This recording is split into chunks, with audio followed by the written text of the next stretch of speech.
What's going on, Drinking Buddies? Brand new podcast coming right at you. But real quick, you know what we got to do? We got to pay some bills in this motherfucker. First and foremost, October 1st, the Vimeo VOD store for the video versions is closing down. All existing video versions are moving over to the Patreon. This episode is available on the Patreon now. If you're not aware, I launched a Patreon at the beginning of this month, and there's a lot of rad stuff on it, and I'm constantly adding more stuff. Exclusive clips, ad-free audio, you won't have to hear my voice. All the video versions will be there soon. All the newer video versions are already there, so I'm doing exclusive content. We're going to be launching a patrons-only gaming night. Come check out the Patreon at patreon.com/MattSlayer. Once again, that's patreon.com/MattSlayer. And your money directly supports the show. It is so fucking appreciated. I really fucking mean it. We are also brought to you by my Twitch stream. That's right, since the pandemic started, I have been Twitch streaming. Check that out at twitch.tv/MattFandSlayer. Once again, that's twitch.tv/MattFandSlayer. Come hang in the chat. Come play some games. We do a community stream on Thursdays. Join the Discord. Be a member of the community. Come hang. Once again, at twitch.tv/MattFandSlayer. Normally, this is where I would talk about my Amazon affiliate link, but apparently Amazon feels I've been committing fraud and has discontinued the link. I'm fighting with them about that at the moment, so don't use the link for half a second. We will deal with that in the future. Anywho, it is almost 1 o'clock in the morning, and I gotta be up very soon, so we're trying to knock this out. My guest this week is director and adult performer Alison Rey. So when this was recorded, the OnlyFans controversy had just dropped the day before.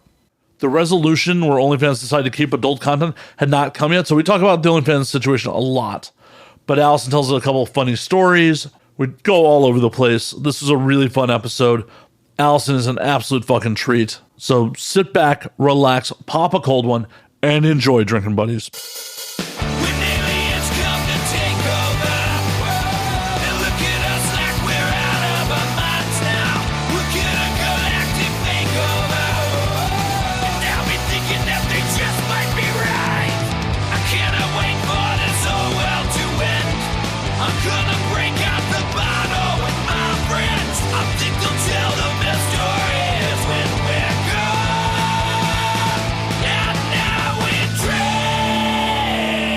Open this because, you know. Do you want me to open it? I mean. Do you want me to open it? Yeah. I'm like, I can open these, but not near gear. Yeah. Yeah. Actually, that's a really good point. I don't want to be responsible for breaking any of your gear trying to open a bottle of bubbly. Let's open it towards the wide. Perfect. I'll laugh my ass off if it fucking. Just get an epic shot. Dunk. Yeah. It's just going to fall. If it falls, you have to leave it in. Oh, of course. All right. Let's see. Oh. Edging. Popped. Oh, it popped, but the cork didn't go anywhere. Oh, shit. Yep. I'm like, don't put that over the... Well, the new rug's getting baptized. I'm glad you didn't hold that over the computer you noticed before and things went south. Yeah. Good reaction time on that. Yes. I will, it's done dripping. Oh, it's done dripping? Okay. Yep. I got it. Okay. We got a brand new rug in here, and now it's been baptized. Boom. Might as well just Might as well pour it. Yeah. This is such a fancy glass. It is from my mother's first wedding. Her wedding crystal. She told me to pawn it at one point, and I just never did. Makes me think I should get a fancy glass for my wedding. I also don't care that much. I'd rather spend money on things my guests will enjoy, not just me. No. Someone bought that for them as a wedding present. Okay, that I've never understood. I'm like, why are you I don't need fancy things. Like, I'm just got married. I'm probably going to have kids in a year, 2 years, whatever. Why are you buying me expensive things I shouldn't have in the house if children are coming soon? Well, you got to teach children respect for the glassware. So when they bring you drinks, they don't break the glasses. See, when we brought my parents drinks, we just brought them in beer cans. We'd go across the street, get beer cans out of our neighbor's refrigerator, and bring them. Did you warn your neighbors, or you just take them? Oh, okay. So we had, I guess I could have given you a little bit more context. I tend to do that. So let me know. I'll call you on it. I'll just ask ridiculous questions. I'll say things and I'll give no context. And even my fiance's like, what are you talking about? So when I was growing up, we had our neighborhood group of friends. All the parents would get together over bonfires on Friday night and they'd be drinking beers. And our neighbors across the street always had their garage open. They had, their garage fridge that was just full of alcohol. So anytime they needed a refill, we would be the ones to go over. And we thought we were so cool being able to handle alcohol.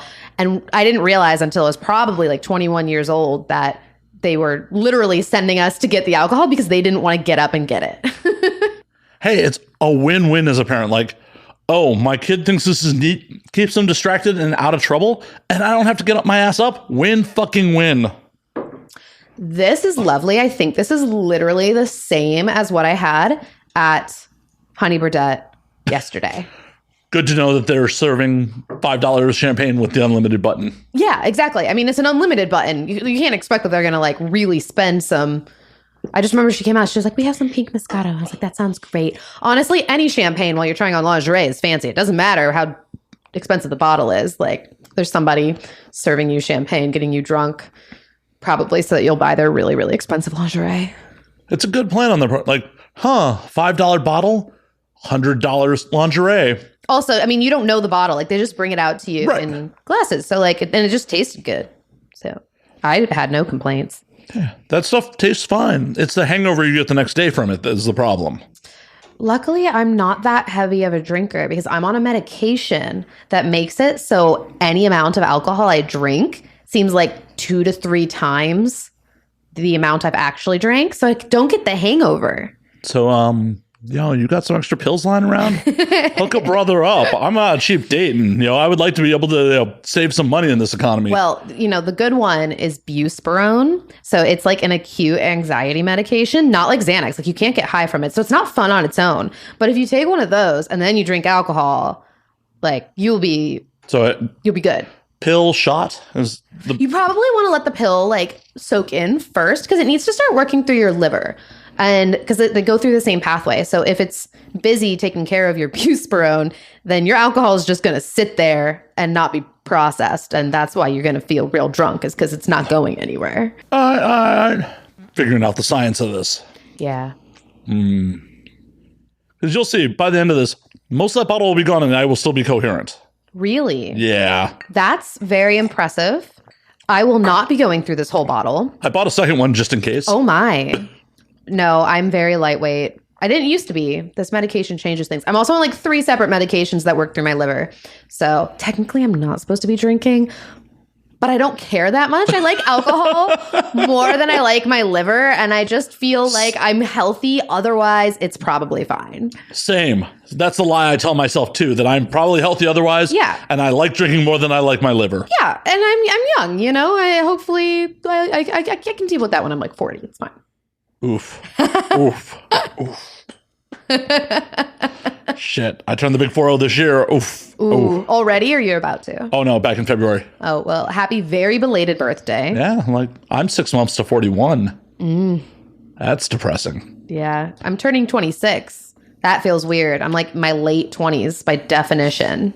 I don't think I did much in my early 20s, which is kind of disappointing. But, I did porn. I don't know what I mean. Like, I didn't do much in my late 20s. I'm like, I did porn. I went to Thailand. I went skydiving. Like, I did a lot in my early 20s. Who am I kidding? Yada, yada. I just did that porn thing.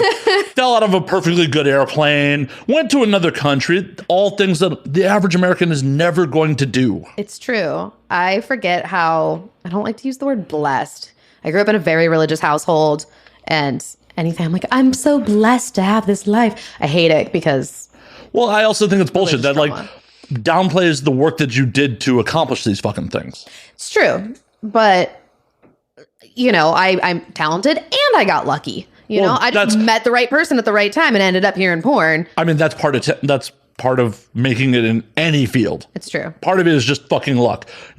Oh, hey, I get to be a CEO of a Fortune 500 company because the board of directors luckily chose your ass. It's not like you were in most cases, the only person out for the job. Oh, yeah. And most people are so underqualified for those positions, too. It's true.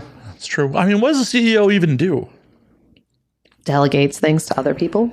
I could do that job.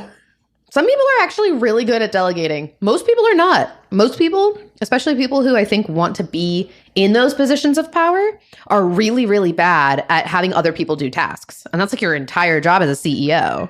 Just making sure other people are doing their jobs. Well, and that's your entire job as mid-level management. I've worked for enough bad ones of those in my life. Like, I literally had a civilian job I had at one point and had to turn to a regional supervisor and be like, yo, I don't need to be micromanaged. I don't need to be micromanaged. I need to micromanage other people. Something I'm working on. But I shouldn't be a CEO because, like, I'm okay at delegating, but I want to do it myself. But also, I want to micromanage them if I am giving them a task. I'd make a bad CEO. That's why I just need to work for myself and not be in charge of other people. Yeah, but eventually when the brand gets big enough, you have to be in charge of other people. It's true. And I've started to experience this just a little bit. And I'm starting to, it's a good thing I'm in therapy and on pills all at the same time as this is happening because I'm finally able to grow as a human and let go of those sorts of things. So we're on our way. We're on our way. Well, it's definitely a hard thing to do, especially when the product is you. Mm-hmm. Yeah, it'd be one thing if, like, you're making dog treats. Like, well, if some of the dog treats aren't amazing, fuck it. We're still making money. When it's like, oh, I am the fucking product, I can only imagine, like... There's definitely an emotional connection there, and it's really hard. It was hard for me in the past year, especially during COVID, to let go of this, desire to have my image be this polished, perfect, hot girl on the internet and be... oh, people just want to know Alison as a person and post that on my OnlyFans. Literally, if I'm binging Netflix all day, they want to see that person. And they don't want to see me in makeup. They do not care how grungy I look or how grungy I think I look. And letting go of the brand I thought I needed to be in order to be successful in this industry was really hard to do because at the same time that it is you, it's also not you because you are playing that part on the internet, but it's your image, and all of the like little comments can really change your perspective on yourself even when you're curating a brand. Oh, 100%. Don't feed the fucking trolls because they just come out of the fucking... It's so hard. It's so hard. Especially on TikTok. Because I'm there trying to like educate people about how porn people are real people. So when somebody gives me a trolly kind of comment, I don't respond in the comments. I'll make a video about it, usually just like an overarching, not directly to that person. Because I think it's important for trolls to see that there's a real person behind here. Because they just want a reaction. And I also try to give them the least reaction and actually speak to them like human beings. I don't think they're used to being spoken to like human beings because people just say they're trolls. And it's hard. It's really, really hard. There's definitely a line between feeding the trolls and interacting with them in a positive way, I think. It sounds like a very difficult line to, dance on. It's like, well, is this guy just being a piece of shit because he just wants me to pay attention to him and doesn't care what kind of attention he gets? Mm-hmm. Or is this just a frustrated human being lashing out? And I think that's usually the case. I think especially it's people who have their own like emotional wounds from their childhood or maybe an ex-girlfriend or something, and they just feel the need, it's like a classic misogynist thing, right? Is that one girl cheated on him and now all women are whores and he just treats all women terribly after that, when like there's just a wound that needs to be healed. Not that all people do that, just... And bro, I hate to break you, all people are whores. All of us. It's true. Every last one of us. It's really funny to me to think people think they're above like being whores. I'm like, all of us were curious as kids about sex. All of us did weird sex things in our bedrooms when no one was looking, But then some of us are comfortable with that truth as we grow older, and some of us are not. We're all whores. Some of us are just like okay with it, and others are not. Yeah, and even in a non-sexual act, like anyone who's working a job for money is selling their body for money. Mm-hmm. And I meant to fix that. AC, boo. It's funny. I'll let you get up and do that. Yeah, because I left my phone in the other room. Fuck. Oh, is it controlled by your phone? Yeah, I mean, I can physically turn off the thermostat too, but normally I would just do this.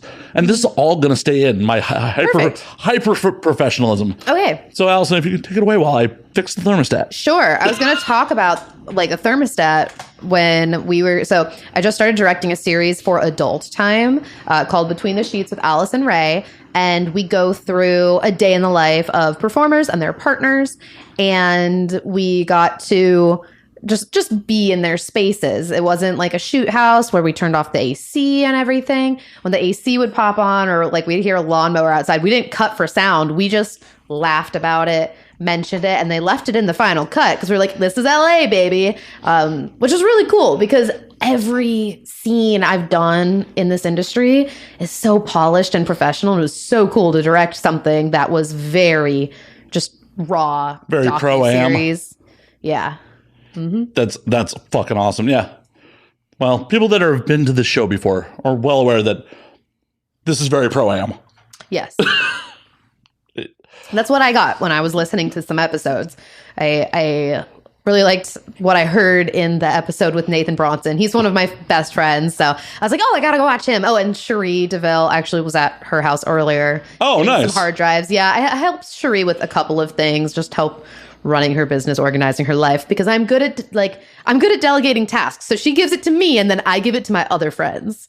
And we just make sure the world keeps going round in Cherie land. You don't micromanage it when it's for other people? Not so much because I don't really care as much. Maybe I should care a little bit more if they're like hiring me to do a thing. But also she'll attest to this. She loves me. Like, I can do no wrong because I'm so on top of whatever she needs me to be on top of. So I don't micromanage the people that I have helped me with her stuff because it doesn't hurt my brand. And I know that I'm doing a good enough job with her stuff anyway. And it's not like career breaking stuff either. It's just the admin back end side. That stuff's important. That's where the money comes from. Well, now the money comes from OnlyFans. She does all that messaging. Like, I can't take credit for that, but who knows now that things are... Oh, we're going there, huh? we're here. We're here. It only took 15 minutes, but we're here. The elephant in the room, folks.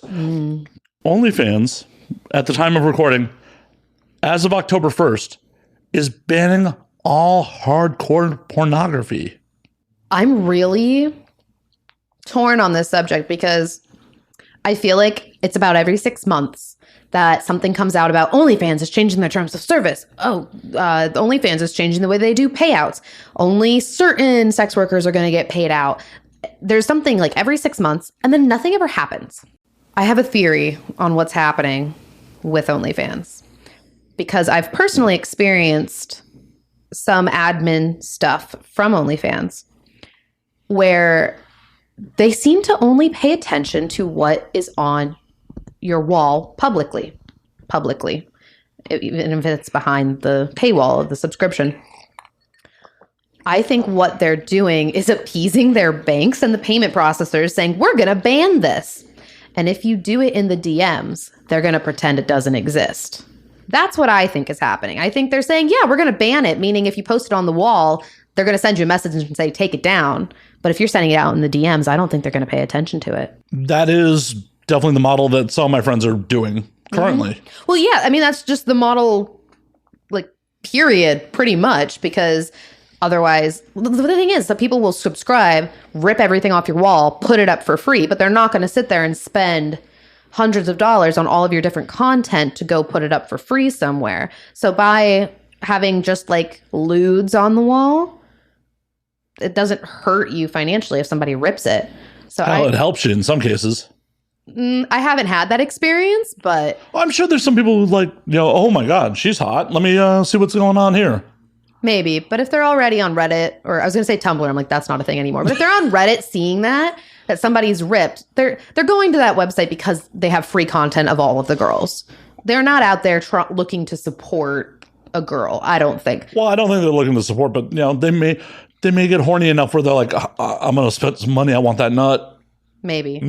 I mean, this is completely unscientific, like unresearched. Just when I message my fans, they come from TikTok or they come from Twitter, and they are intentionally following my links from those platforms. No one's ever been like, oh, I found you on this free page. Maybe they're embarrassed to say it, so that could be it too. Well, and I think we should bring that shame back to people. People should be embarrassed to be like, yeah, I stole porn. Yeah. They should be embarrassed. I also get it because it's out, I feel like unless you're in the sex work bubble, most people don't understand why you should pay for porn, or that it's normal to pay for porn, or that you get better porn when you pay for porn. I don't think people understand that. Which is wild to me. Because this industry, yes, makes money. Don't get me wrong. There is definitely money in this industry. But there's not mainstream music or movie money in this industry. No. Production costs money. Everyone who shows up on set to work costs money. Mm-hmm. Even if the performer's like, this is my content, I'm donating my time. Everyone else there costs money too. Yep. The wardrobe, the shoot house, everything. None of this is free to make. No. Unless you want shit just shot with an iPhone, just people hanging out on their couch and banging at bad angles. But that's the thing. That's what they want now. That's the shit that sells for me. It's crazy. It's crazy.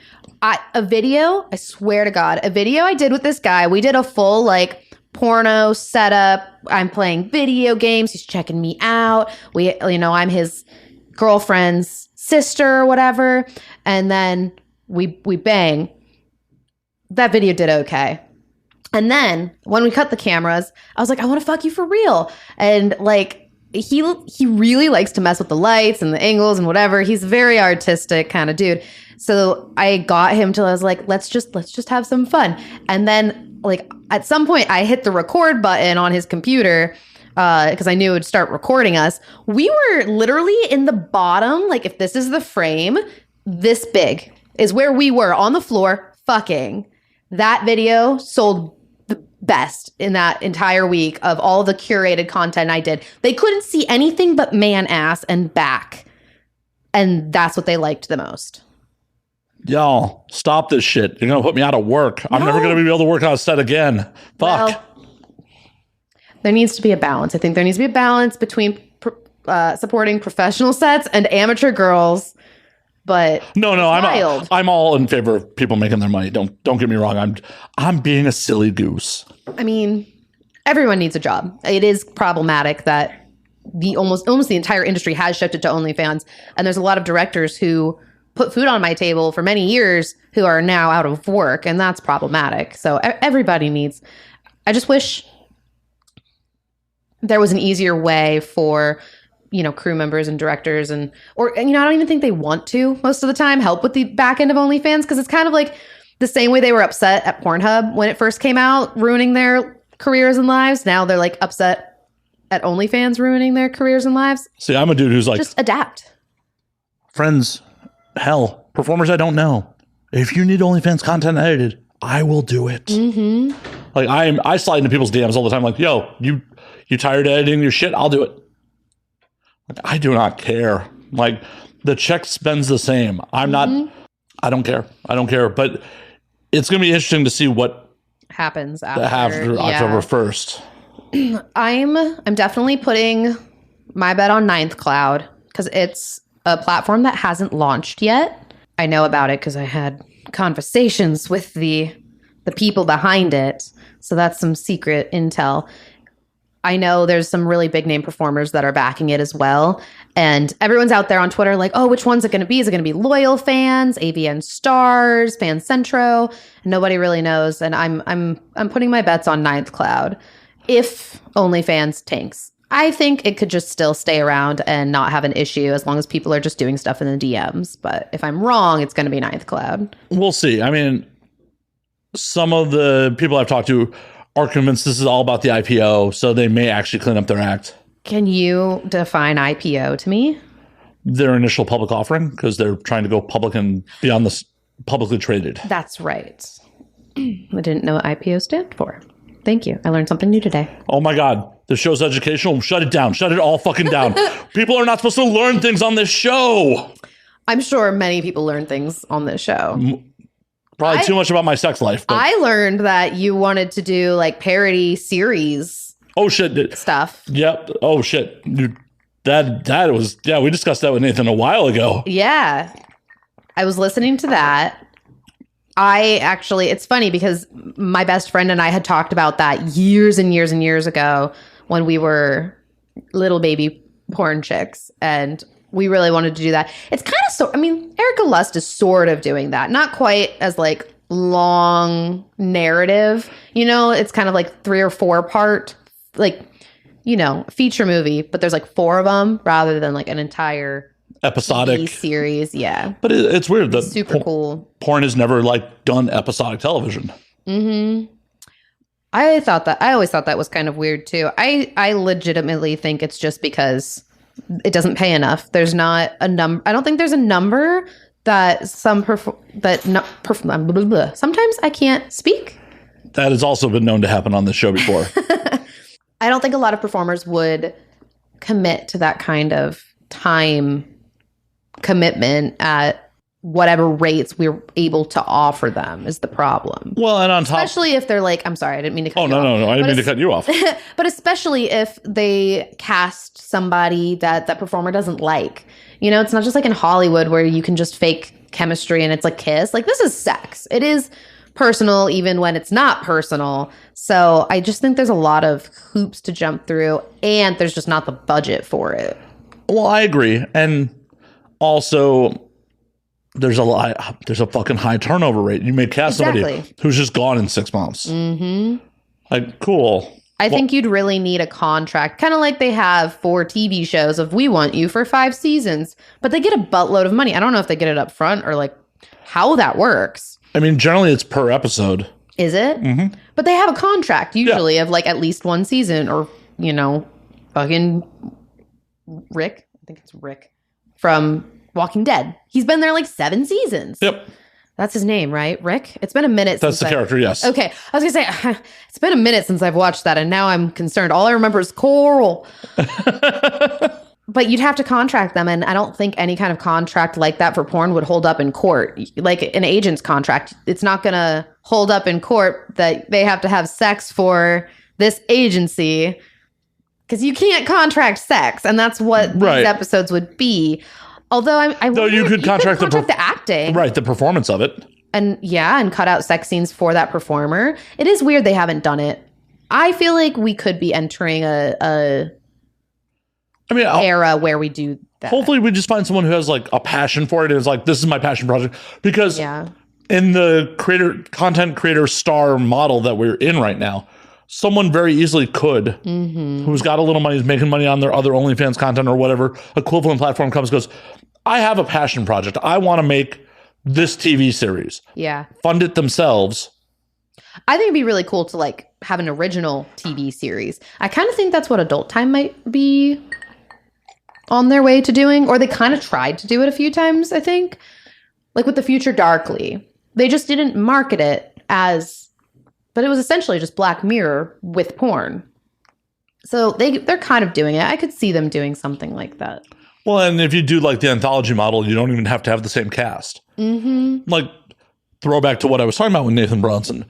Part of the theory, that reason that parody worked for me was the quantum thing. Yeah. Are you aware of Quantum Leap? I am not, but I am aware with quantum.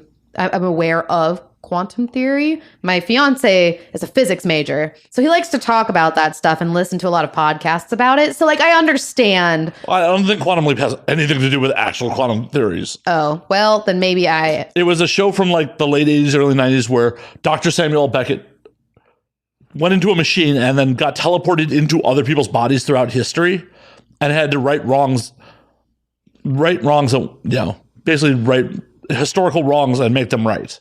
I feel like that's essentially, like, it has something to do with quantum theory. That's just what like quantum physics is things being in different places at different times and all at the same time.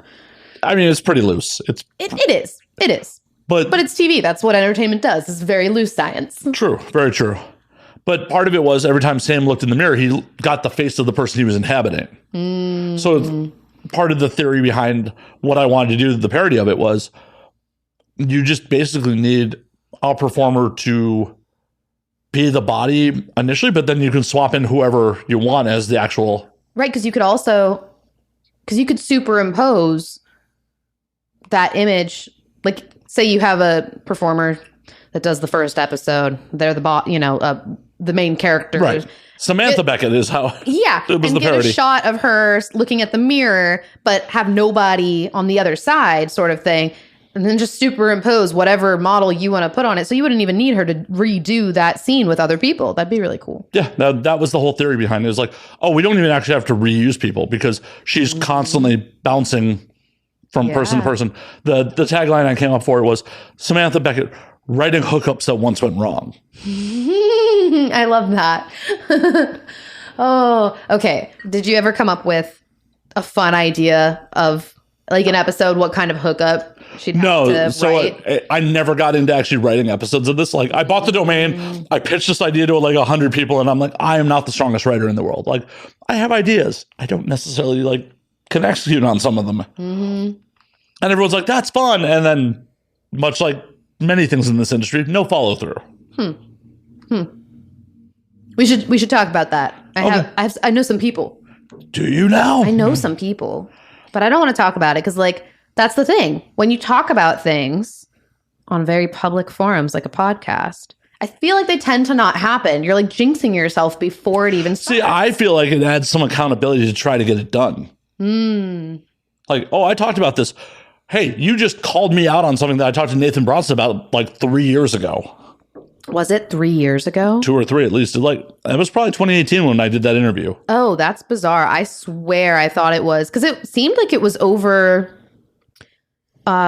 Zoom or something. Like I thought it was quarantine time. Like I thought it was December. I know it was set a December date. Oh no, I'm pretty sure that was an in-person one. Oh, I don't think I've had Nathan on since quarantine. His audio sounded like it was on the computer. I drink a lot. Hold on. I need to pull up an episode list real quick. There's a very big possibility that I forgot about an episode with Nathan that I did.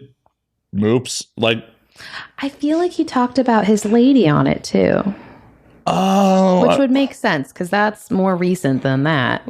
This is very true. This is very, very, very. Oh, he may have done one via Zoom. I'm just. I've done a couple hundred of these. Yeah, Sometimes No, it makes sense. I'm a production assistant for one of Gamma's crews.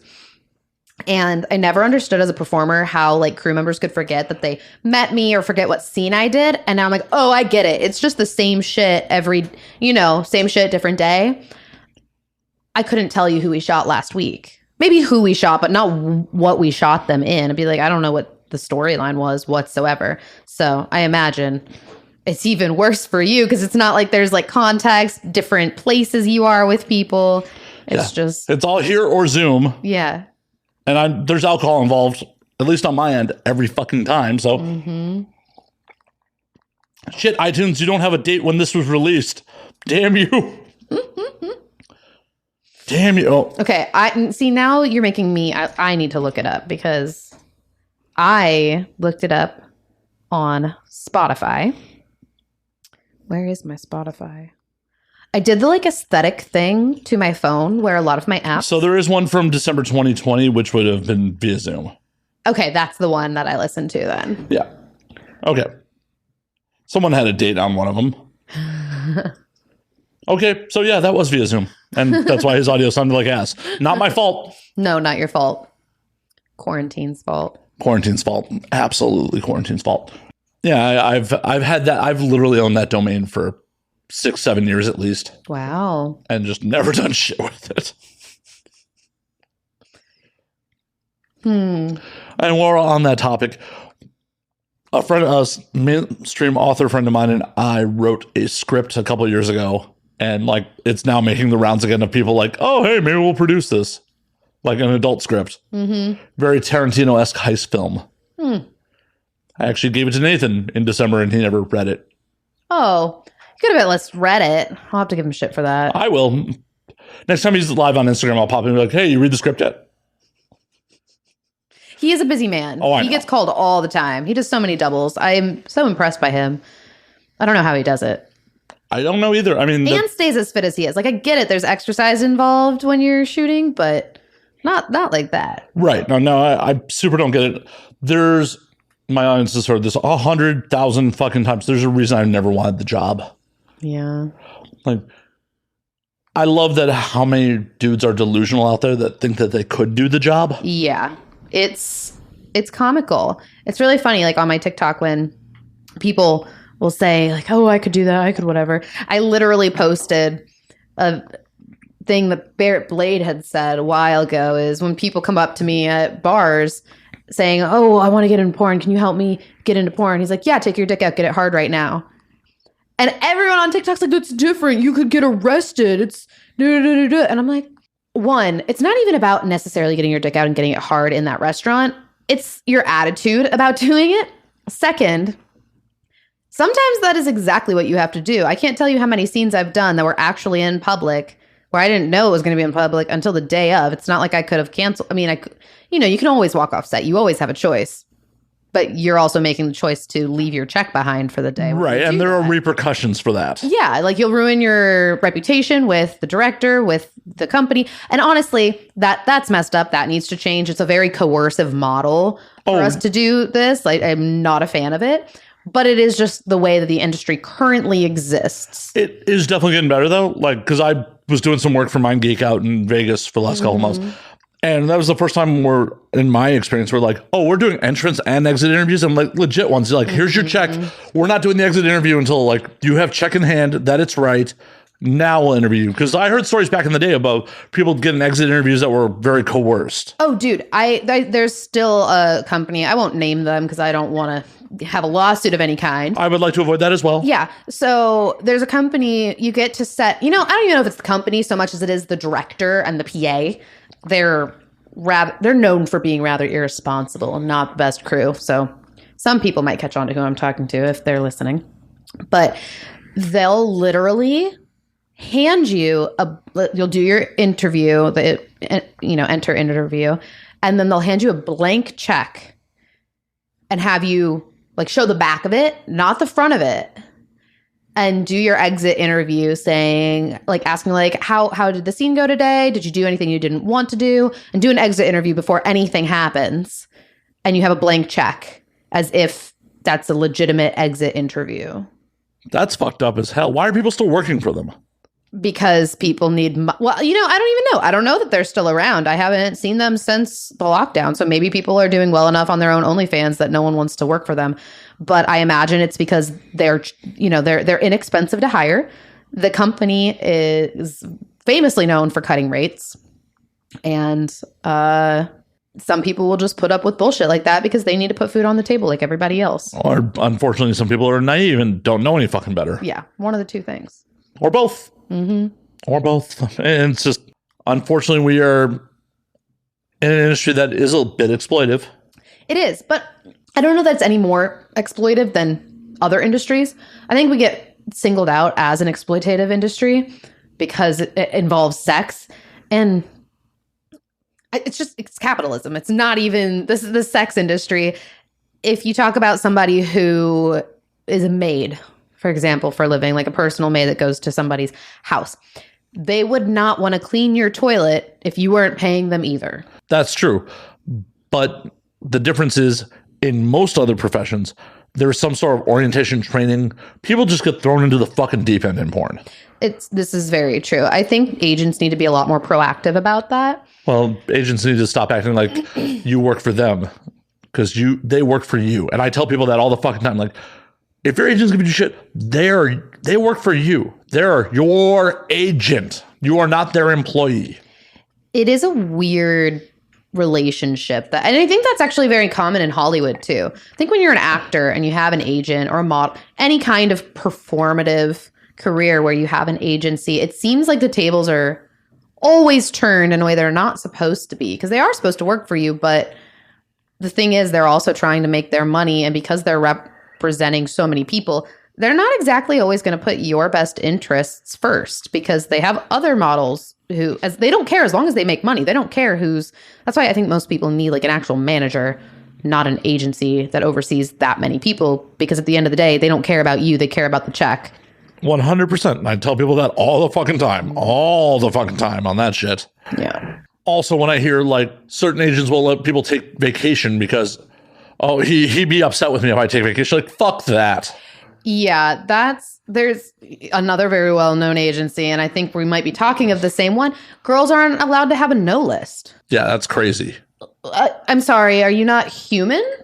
Even people who work a normal job have a no list of, I don't work Sundays, I'm religious, that's my day of rest. I don't, feel even if it's not like a specific no list where it's like a demand, like, it's like, I don't feel comfortable sitting next to this person. Like, I'm sitting next to this person that makes me uncomfortable in my cubicle. Can I move to a different cubicle? And then accommodate these things. Well, and if they can't easily accommodate, there's a human resources department to like arbitrate this shit. Yes. And porn, there is no HR in porn. No, there needs to be.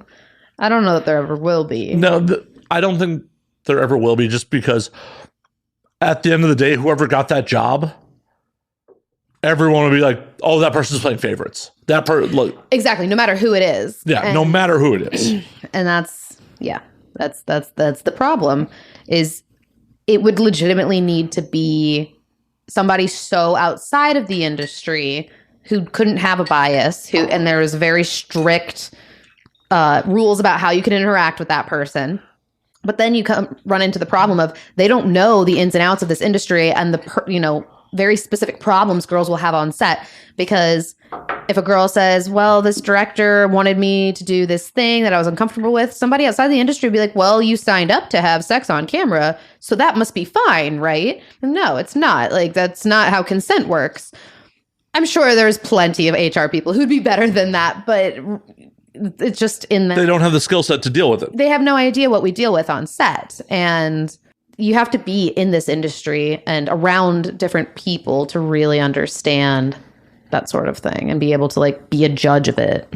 Well, and this is the land of misfit toys. Yes. So it's like some things that would never fly in a quote professional environment or even a professional production fly in porn, and some of it's okay. Some of it is definitely not. Mm-hmm.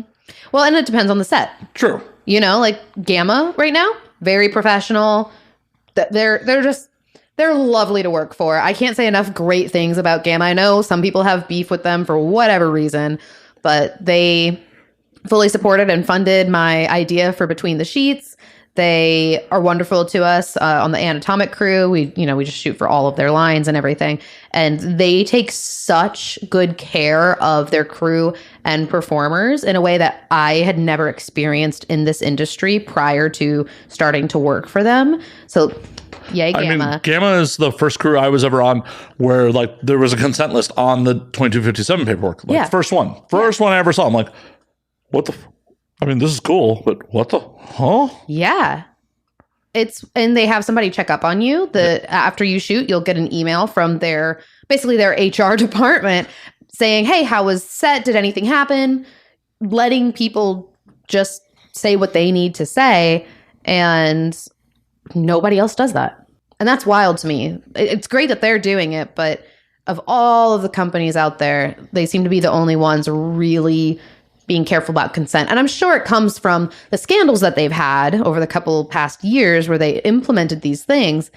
But if anything, it should have showed other companies, oh, we could have these same sorts of scandals and it could be just as bad. Maybe we should follow suit and have consent checklists and people to follow up and actually institute things so that performers feel safe on our set. I started seeing it on the Mind Geek crew. I was on like full on consent, like entrance interviews, and then full on like exit interviews. Like they have a talent coordinator whose whole job is to make sure the talent is cool with everything that's going on. Like that's their only job on set. I also think talent liaisons like that they're tricky because I imagine, because I haven't had a talent liaison on set with me yet, but I feel like as a performer, in the back of your head, like they're still on the crew. Yes, that's their whole job, but if you have an issue with something, particularly if you're a new girl, not so much now as like someone who's been around a while, I know I can speak my mind with those sorts of people, but when you're new and naive, you have no idea who is okay to tell the truth to and who is not. Because I'm pretty sure I told the truth to a few PAs who I thought would be helpful and actually ended up hurting my relationships with some directors. And it's tricky. It is. It needs to exist. But it also needs to be done in a way that makes girls feel comfortable. And I guess the way to do that would be orientations with agents when they first sign them at 18 years old. And another way to do it is how Hollywood handles intimacy coordinators. They're a third party that's hired from an outside agency to come in and handle that sort of stuff for, simulated sex for mainstream productions. They hire an outside agency, like, you're our intimacy coordinator. They aren't part of the crew. They are. Right. So they have no loyalty to the crew. Right. There's just not enough people in the porn world to do that. Well, and is there the budget to actually do that? Exactly. There's barely a budget to pay performers their rates. There's no way there's a budget to hire. Also, hiring out someone. It's different if you're in the porn industry, you know the rates, whatever. If you're hiring out, usually they're going to charge premium rates for that sort of thing, especially with how consent is right now. Here I go, giving away good ideas on the air for free. I mean, someone in the industry really could go form an agency like, hey, we'll be your talent coordinators. Yeah, but then you run into the problem of them playing favorites, like you were saying. If they're anybody that is actually adjacent to the industry, some people are going to know them. They're going to go, oh, well, they played favorites here, they played favorites there. But that's going to happen eventually if they're in the industry long enough. As that agency, yeah, that's true. I mean, you pull a civilian in and be like, welcome to Porn 101. Your job is to make sure that these people are not being taken advantage of. Eventually, if they stay on the job for any length of time, they're going to be friends with people. Right. Yeah. There's no great way to do it. I wish there were simple answers to these complicated solutions, but such is life. Exactly. It wouldn't be any fun if it was too easy. Come on. It's true. Maybe not fun. It wouldn't make us think. It's true. As hard. Which would be simpler. It would be. But now I'm going to go out and make an agency and pitch myself to Gamma and MindGeek. And you might be onto something. I'm so not following through with that. Steal that idea, people. Like, I don't have enough. Could you imagine having to deal with like the emotional labor of that? That would be awful. Yeah, I have enough friends who are performers where I basically get to do that for free. Yeah. I could not imagine doing it professionally. And like having to be like on set and arguing with some of these directors because the performer confided to me like, I'm not comfortable with double anal today. Mm-hmm. I did not sign up for this. That's what we booked. Well, that's the thing. Sometimes the director's like, that's what we booked her for. And the thing is, sometimes that is what they tell the agents. And then the agents don't tell the girl the full information. Yeah. It's just a whole circle, triangle, clusterfuck of bad information. I mean, if we were to standardize things, it honestly should be go out in writing. This is an offer sheet. Mm-hmm. An agent should go receive that offer sheet and then consult with their client. This is the offer sheet I have received from this company. It is going to be this crew, this rate. This is going to be your potential scene partners. Here's the script. In case there's anything that you're not comfy with in it. I have never received a script before I've shown up on set in my life. I only receive scripts before the day of when it's like a full feature where I need to know a lot of lines. Oh, I've shown up for full features where I didn't get the script or I got the script before and it was completely changed when I showed up on set. That's wild. My favorite, I'm not going to call out anyone in particular, but I showed up it was just a scene, and I was doing a non-sexual, of course, I was playing someone's father. Mm-hmm. And there was a whole like theme of it. And when I got on set, they realized the shoot house didn't have a tennis court. So they had to wildly change the whole fucking scene around that. Yeah, well, that's the problem is a lot of these writers the writers will write something that they think is brilliant. And then the company or the director's in charge of getting the shoot house, except they don't have the script yet because it hasn't been written. The entire way the industry works is so backwards. Everything is done at the last minute. I feel like the industry needs to have its own moratorium, or at least when moratoriums happen, like right now. Yeah. While there's a moratorium, all of these companies need to be churning out scripts and saying, okay, we want this to be shot on this day. Let's make sure there's a location for our crew to do that. Because that happens all the time when I'm assisting on the Gamma sets is the writers know that, okay, there's an office, there's a master bedroom, there's whatever. And they'll write the scripts based on that, but they have never been to the locations, nor are they really paying attention to the edited product because who cares? They're turning out another script at that point. Right. And they are doing hundreds and hundreds of scripts. So I totally get it. They're going to, one, run out of ideas, but two, being constricted to an actual physical place can probably constrict your creativity a lot, but it's so frustrating as a crew to try to rewrite something on the spot because of a location issue. But it happens all the fucking time. Like almost every day. Yeah, like I went through and I memorized my lines. I'm like, nope, those are all out the fucking window. Mm-hmm. I am not that good of an actor. When I started in porn, like literally the first week of porn, I was 18 going on 19. I was with Motley Models. And before I'd even flown out to LA, I asked Dave, I was like, hey, what are the scenarios going to be? I don't want to do anything degrading. Who are my scene part? And he didn't have any answers for me. And I just was getting worried and more worried and more worried. And I quickly figured out, oh, you don't get any information until the day before. And I was not very chill with it the first week. And honestly, nor should you no, be. I shouldn't, because I wanted to know what I was doing before I got there. Who's going to be inside me? Who? Yeah. And the fact don't clip that, please. And the fact that it's not common practice, especially for new girls, to make sure they have that information ahead of time is pretty problematic. Immoral, I dare to say. And things need to change. We're working on it. We're getting there. We're getting there little by little. I do see a good future in the porn industry for new girls, much better than the one I entered into when I was so young. But we have a ways to go. Hopefully. That's assuming that the industry doesn't get pushed back underground. That's true. I also feel like there's so many people my age who are very sexually liberated and just progressive in general. I mean, that's the whole thing, right? The young generation is always very pro-sex, pro-LGBT, pro-whatever. So I feel like as the older generation in government dies out and we start coming in, like I saw one of the people running in the recall Newsom election is 29 years old. And has some great policies and ideas that he wants to implement. And we were like, maybe we should look into him more, because that's what we need is more young people. So I have a hard time believing it's going to get pushed underground. It's been around forever. People were drawing naked people having sex on cave walls. But it was underground 25 years, 30 years ago. Yeah, but we also didn't have the internet where we could connect with people all over the world that are demanding porn, that are... it's going to still get created. Don't get me wrong. Is it going to get created in weird warehouses in Chatsworth with running from the police if they show up? Maybe. That's already what's happening. Well, I know, but it could get worse. See, and that's the thing that I don't imagine. I can't imagine it getting worse, because we are moving to a place where girls are on their own platforms doing stuff from their houses. But there's cases in Central Florida a couple years ago of girls getting popped for camming. If California outlawed it.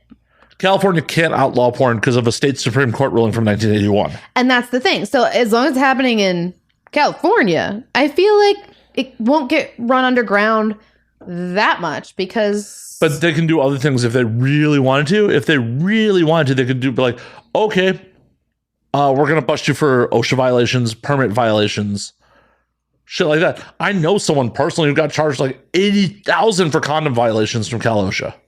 Yeah. Well, but that's the other thing too. That is also through was it studio or was it like an independent creator? Studio at the time. Okay, yeah. So it's a studio. So they're like an actual company. But if you're talking about girls diddling themselves in their living rooms, what if there's no fluid contact? What are they going to get them? What's Cal OSHA going to come for that? I don't know what the film permitting laws is. Like, if you're filming something independently on your own, if you're YouTube creating, you technically have to file for a film permit. That's the thing. If you film anything in LA, you need a film permit. That's not happening. There's so many people on YouTube, TikTok. If they're specifically targeting the industry, it could. That's true. That is true. The other thing, though, the reason that the LAPD will show up on shoot locations is because they know where the locations are, because they're hot, or because... if for anyone listening, hot means that they've been busted before as a porn location. Or if there's a bunch of cars outside, middle of the day, they keep getting calls from neighbors saying there's a lot of cars on the street, then they can kind of narrow down and figure out what house it is. But again, if you're a girl in the middle of your living room, use a VPN. How are they going to find you?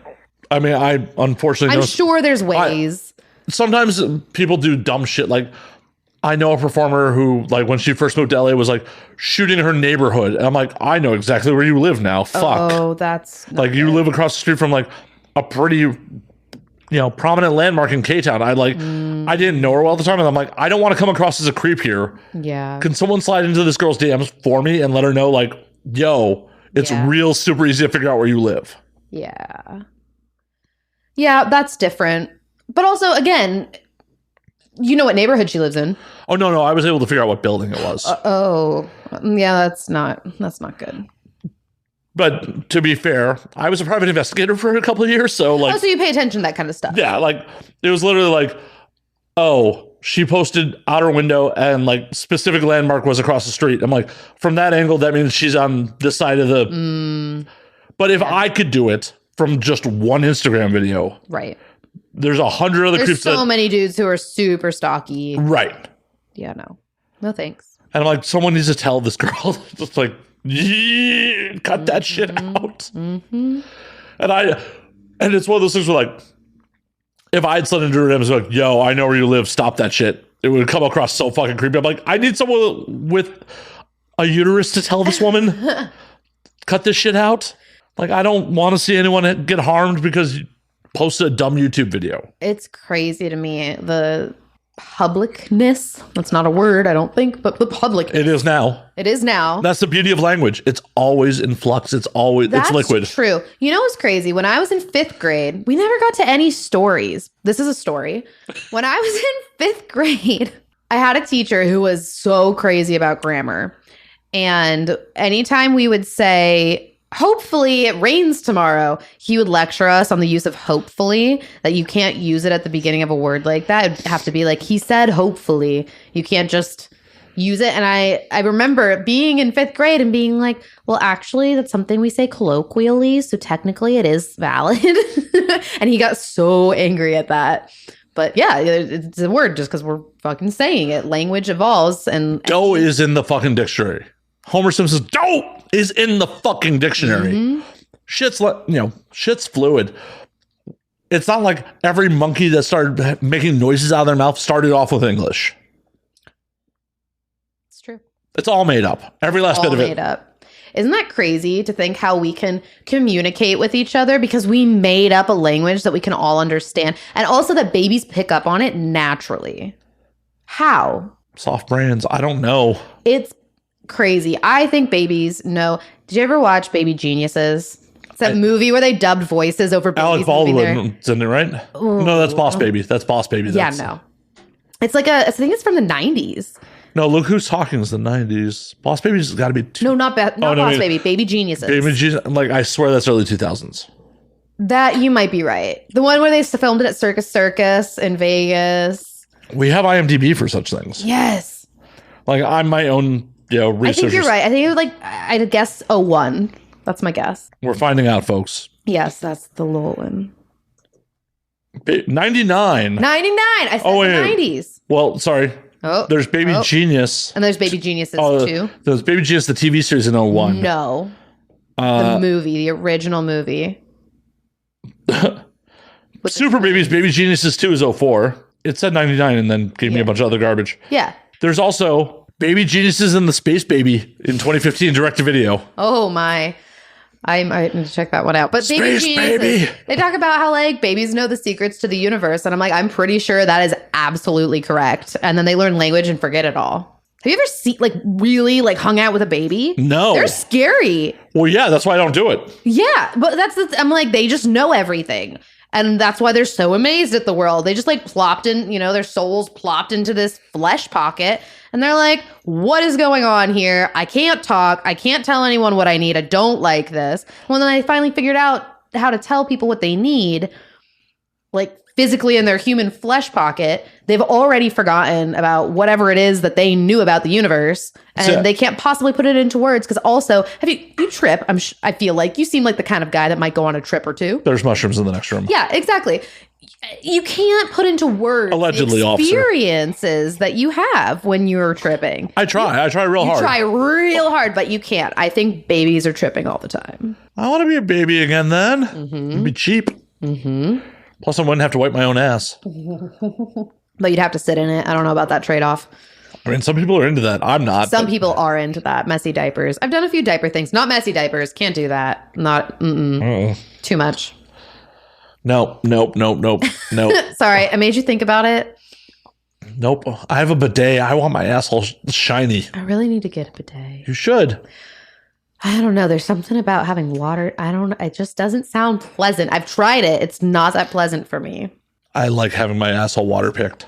Sure. That's valid. I prefer to keep my water pick in my teeth, but whatever you use it for, man. It's my toilet water pick. It's not the one I use on my mouth. It's not like I'm. You had to clarify. Right. You know? Like I'm not just like sticking my face in the toilet, turning the bidet on like. I feel like somebody out there must do that in an effort to save money. I bet somebody's done. I mean, that should be content for somebody, honestly. Ooh, I know someone who will do that. I know someone too. Yeah. We'll have to both pitch it to them at the same time. Okay. We'll see who runs with it first. Oh. We got to place bets. I don't know what the bets will be, but we'll figure it out. We'll figure it out. Charlotte, I'm going to text you. Casey.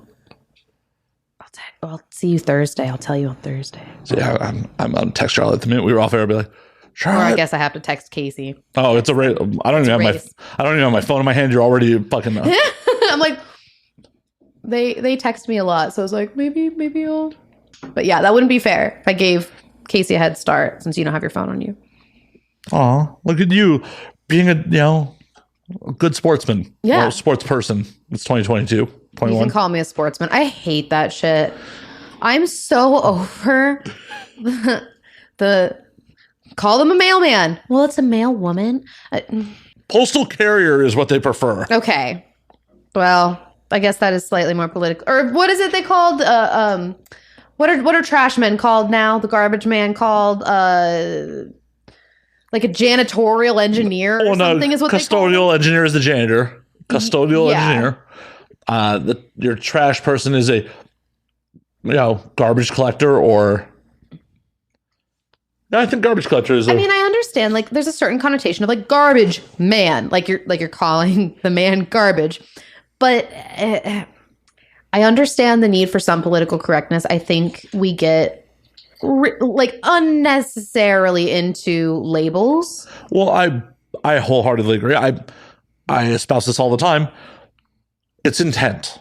Like, yeah. Am I maliciously being like garbage man, like because you can't do the job, chick? Yeah. Or am I just being like that's the garbage man because. Right. And I don't think many people are like, you're a garbage man, Yeah. But it's, the few who use it as a derogatory term that ruin it for the rest of us. And now the rest of us have to like try to be PC and say garbage collector. And that's the thing about language is it's always going to evolve. I had this conversation recently. I'm going to preface this with saying my brother is autistic. I am very uncomfortable with the use of the word retard. But I had this conversation with somebody because anytime people would say something like, that's retarded, it would really affect me because that's how my brother was. And growing up with him was really difficult.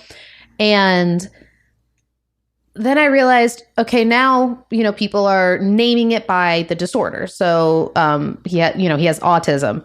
And now I'm seeing people say things like, that's autistic. That's what, it's the same way we say idiot.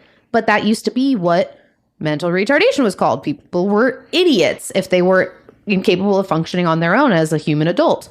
So it doesn't matter what we say.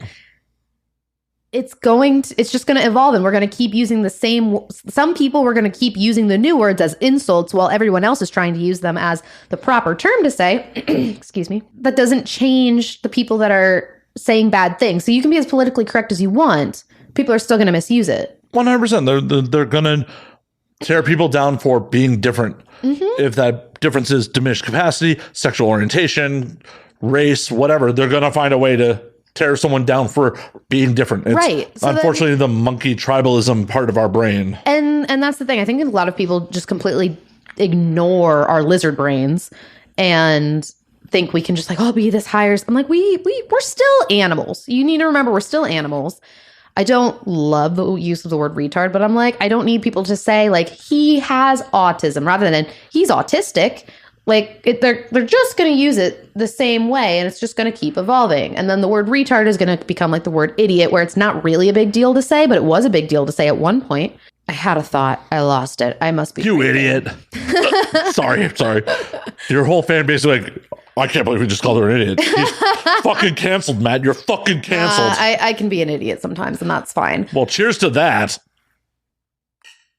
Can't we all? Yeah. And that's probably the dumbest thing I've ever said on air is calling you an idiot. So I'm so done. I'm so done. You know, and I have to preface things with like that by saying my brother has autism. We dealt with that a lot. And it's crazy that I even need to justify it so people will understand and not cancel me for saying something like, if we say something is retarded, it's not that big of a deal. And the only reason it's not a big deal is because we're just going to keep replacing the word to mean the same thing. So there's no point in trying to change the word, because when we try to change the word and stop people from saying things, we end up in an Orwellian dystopia where we can't speak. I agree. We're we've been there for a minute. It's not as intense, but it's problematic. Your intentions are what fucking matter. Mm-hmm. You know, do you have malicious intent with what you're fucking saying? Yes or no? Like that's the important part. We have as a society lost that nuance. They're just like, oh, you said that word. That word's a no-no. There's very few people who understand nuance, and I'm guilty of it myself. I grew up in a very black and white viewing household, and it's taken years of therapy for me to start to be like, oh, it's not that simple. It's more complicated. All of these things are more complicated. And we love compartmentalizing so many things in society and labeling things that things become very, very black and white. And especially with our entertainment, very black and white, because you see everything play out. So you know what everyone's intentions are.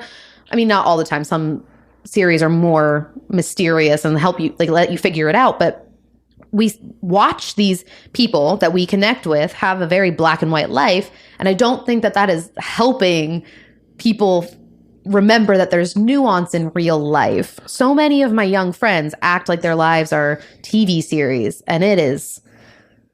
And that's the way it's been for as long as there's been popular media like TV and movies. Mm-hmm.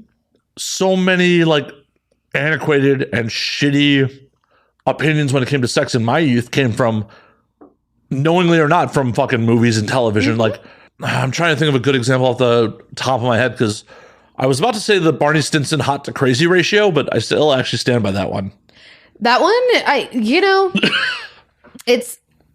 I get why people are angry about it, but it's pretty accurate. Right. You can't, like, I don't have a good argument against that one. I know, it's the one that popped in my head. Like, but nope, that still holds up. Mm-hmm. That there's definitely. I think, and the reason it holds up, I think, is because it probably has more to do with the treatment that those women received in their, developing years, where depending on how hot you were, people are going to treat you different. They're going to favor you or disfavor you. That's probably not a word. It's a word now. It is now. It's on the internet. And when, like, really hot girls are treated a certain way, like, they're gonna act more crazy, and then they, as they keep having those experiences, it's like a self-fulfilling prophecy. So they'll just keep having those experiences and then be more crazy. So, like, the hot to crazy ratio makes sense on upbringing alone and socializing, interaction with partners before they got to you. Like, mm-hmm. Everyone's bringing the baggage of their past relationships to this relationship. Yeah, good or bad. Mm-hmm. So it's not really a sexist thing that, like, it wasn't. I think it was kind of a joke when it came out at first. Well, it was definitely on a sitcom, and it was definitely like the most misogynist character on the show making the joke. Yeah, but it also, like, he's not wrong. No, he's not wrong. Sorry, audience, I may have told this story on there, but, like, there was definitely a performer who, like, I was hanging out with at one point, who I thought was stunning. Just stunning. And this is old school enough where it's like, I watched her scenes before I was in the industry, and, like, oh my God, I'm hanging out with her and she's awesome. And, like, all of a sudden, like, just some crazy came out of her mouth. And I'm just like, oh no. Oh no. See, and there's different kinds of crazy too. Are you crazy or are you neurotic? This was conspiracy theory like stuff. And it was just like, okay. I have some ideas about that. I've heard a few conspiracy theories come out of some performers' mouths. Yeah, this is like, if I mention which conspiracy theory it is, it will possibly give it away right away. So I'll mention it off air. I have no shame in it, but like, it also, I believe me making jokes about it at one point, like, soured our friendship because I definitely ran into her in AVN and like got the cold shoulder, and sad. I thought my ego. I'm like, oh, she's on drugs, man. Drugs fucked her up. Oh. Like, oh no, she was just angry at me because I was making jokes about her beliefs. Yeah. Moops. I mean, it happens. It's just how you figure out who your people aren't. Yeah, no, I'm zero shame in it. I mean, it's just because that was crazy. Yeah, there's a performer that I've done a few scenes with that I really enjoyed, and the couple of times that we hung out after went on some conspiracy theory things, and I'm so gullible. You know, the joke, be like, oh, Goebel's written on the ceiling. And I'm like, what? And like, I'm the kind, yes, I would look. I was that kid. And I try to be better as an adult, but I don't do very well. And she said something that really freaked me out. I was having like panic attacks about it. It was not a good time. And then my fiance was like, let's Google it. And I was like, wow. But then in the back of my mind, I'm like, what if the government is just putting that on the internet to fuck with us so that we don't know the truth? So I understand the conspiracy theory minds. I think it's just like anxiety that is concentrated in a very specific kind of worry. Well, I've heard somewhere like the people that generally adapt conspiracy theories are people that feel that they have no agency over their own lives, and it's a way for them to take more agency on their life. Yeah, makes sense. See, my ass is like, oh, even if that shit's real, it's above my pay grade. I am literally not doing shit about it. I'm not going to lose sleep over it. Like, if all that shit's real, like, I'm not going out in the streets to fucking do shit about it. Why am I going to lose sleep over it? Like, yeah, the fucking elites are doing what their thing. And like, if I can't make any of even a drop in that pond, why the fuck am I going to lose sleep over it? Yeah, I don't know. I don't understand the people who will like talk about it endlessly. Like there's another performer that will talk about conspiracy theories all day long. And I love the guy, but man, the fact that you can't have an actual conversation with some of those people is what really bothers me, because I want to be able to talk about it in an intellectual way and talk about, well, what if this did happen? What if it's not? You know, how would they have gone about this? But they can't have those kinds of conversations usually. They just believe it. It's like we're talking to a religious person. They can't actually explain it. It is their religion. People who believe in Q, it is their fucking religion. Mm-hmm. And you can't argue. You can't bring facts to a faith argument. No. I tried for many years with my Catholic parents. I'm sorry. It didn't work. I'm super sorry. I'm glad you've realized the folly of your ways. Yeah. Well, their ways. I never really, there was like a moment where I believed in it, but it was a moment. Well, no, the folly of trying to convince. Oh, yes. Yeah. I'm all about people being entitled to their beliefs if they don't harm anyone else with them. But that's the thing. I think a lot of religious people do harm other people. Oh, I don't disagree. Particularly their children. Because we talk about, well, it's fine if they're Catholic and super conservative and whatever it is that they believe, as long as they're not hurting anybody. But they don't think about the psychological harm they do to their own children. Just when it comes to things like guilt and shame surrounding sex. I'm like, that is the most natural human desire on the planet. We all got here through raw dogging. Dude. We all got here through raw dogging. And it's crazy that our parents are like, that is the devil's. You did it? Who cares if you were married? That's a piece of paper. Right. And we made that up. That wasn't something that existed. We made up all of it. And everything aside from needing food, sleeping, pooping. Yeah, eating, sleeping, pooping, maybe like having some water. That's it. That's all that existed. Sex. Sex. That's all that existed. We made up everything else. Every last bit of it. Every last fucking bit of it. I never really considered the children of religious folks like the victims. Because I don't think about children. I think like I am never planning to breed. So I just don't think about like, oh, how does this affect the next generation? Part of the reason I never want to breed is because I don't know what values to instill in the next generation. I can understand that worry. I have mixed feelings often. I'm engaged, as I have told you, and we plan to have kids in a few years. We're also considering speeding up our timeline, and I am very confused about exactly what I'm supposed to instill in, or like just the morality of having kids, because, you know, the earth is ending because of global warming, apparently. I have also mixed feelings. I'm very like middle of the road. I constantly feel like I'm going to get canceled as a liberal because I'm not liberal enough, but I'm also very not conservative like my parents. I'm just very middle of the road. There's a lot of nuance. There's a lot of nuance, though, which every side fucking misses. And part of the fucking problem with the left versus the right is we'll cannibalize ourselves so quickly versus the right's is like unified front. Yeah. That's the reason the right gets shit done still, is because they'll present a unified front like. And the liberals are all bickering about who's woke enough. Right. Who's woke enough, or like, oh, you said that word. And they're just busy like being keyboard warriors on Twitter. Go do something about it if you're that upset. People ain't about doing shit. If They're really not. All the people that were screaming for Bernie Sanders to be fucking president had actually done shit, Bernie would be in the fucking White House right now. Yep. I just want old white men out of the White House in general. I'm like, Bernie, I liked Bernie. I was never like, Bernie. I was never like that for any of the candidates, to be quite frank. Oh, yeah. It was all, this whole election cycle was all lesser of evils.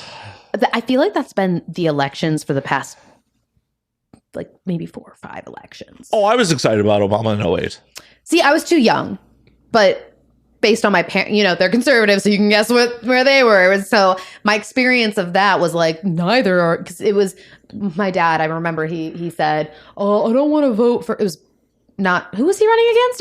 It was Romney, wasn't it? Yes. Wait. No, I thought Romney was the second. Was it McCain?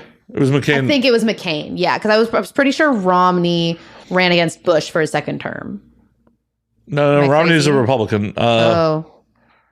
It was Kerry who ran against Bush. Kerry. I went to a debate, not a debate between them. There was some debate it was a baseball stadium. It was up on the big screen. I went with my dad. He brought me and my friend. It was very weird that he brought us to this thing.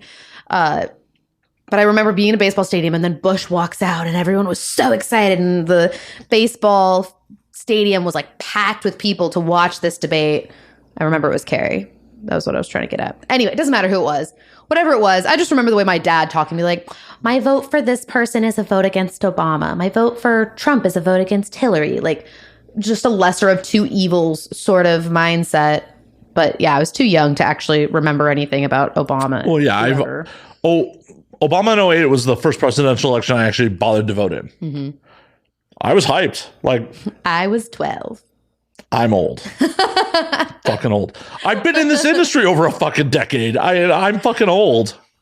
I remember like filling out a map. Like, the election was so exciting because it was like the first one that we were old enough to kind of understand what was happening. And I remember a map that we had to fill out with like the electoral votes and everything, and it being very confusing to me because I was like, someone's going to win, and just not understanding how the electoral college works at all. They didn't really touch on that. They were just like, this is how it is. Yeah. They didn't really do a piss poor job of explaining that in schools. I think that's on purpose. I agree.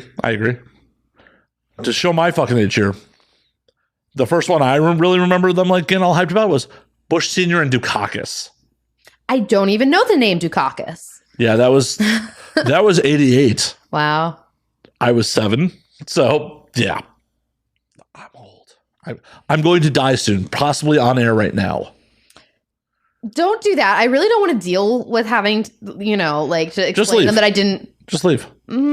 Just hit delete on the recording and leave. See that? Like, I don't know. You got backup. Something could be live streaming. I have no idea. I do not need to be pinned for murder. If you just drop dead right now. Well, then don't delete it because it won't be murder.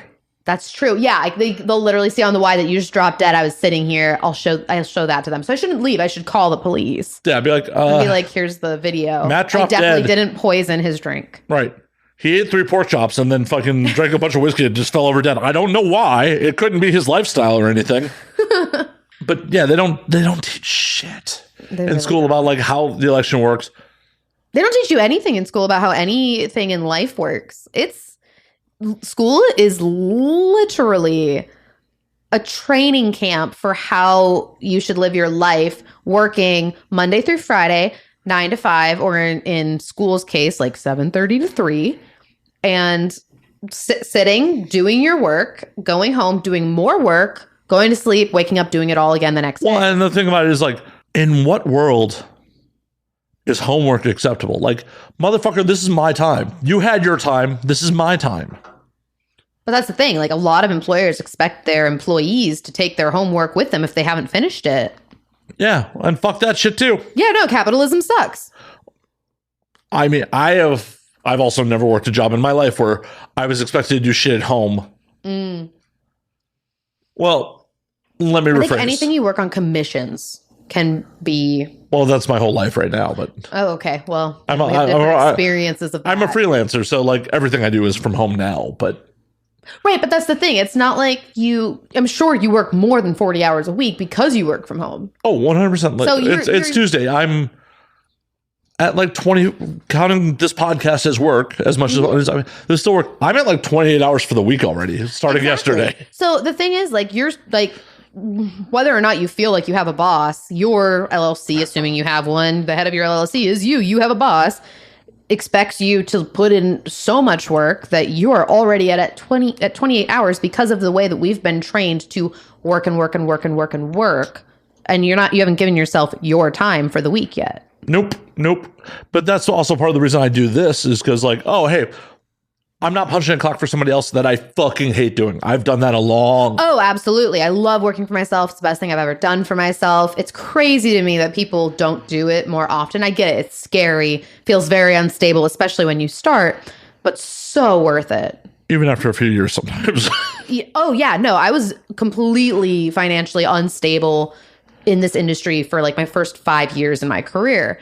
And then I figured out, because I just kind of always wanted to be the famous hot chick, like a Kristen Scott, who just found her escalator. I'm sorry, they identify as they now, but when Kristen started in this industry, identified as she, just found her escalator and went with it. Just got super famous, not overnight, but didn't have to do a lot to make the money that they wanted to make. But there's a lot of performers, and I think the majority of performers who come in, they find some success. There's companies that'll hire them. They have their own fan base, but we have to work our asses off to actually make an income here. Like, we have to be so active on every single platform. I counted like a couple of months ago, I have like 13 different streams of revenue. And that's the only way that I'm able to actually have a comfortable life now. That wasn't the case when I started. Well, and when you started, I'm sure some of those revenue streams didn't even exist yet. That's correct. But I tell anyone who wants to get in the industry, because I get civilian friends every once in a while, like, oh, life's hard, I want to get in porn. I'm like, you need to think about this real long and hard. Honestly, it's so much harder than any other job I've ever done. Well, and in order to make actual money, anyway. There's that. And some people don't consider the social stigmas that come with it, how lonely it is for a lot of performers. Yeah. And like, I do everything in my power to try to dissuade any friend of mine who tries to get in this industry, even though I still work in this fucking industry, I love being a part of this industry.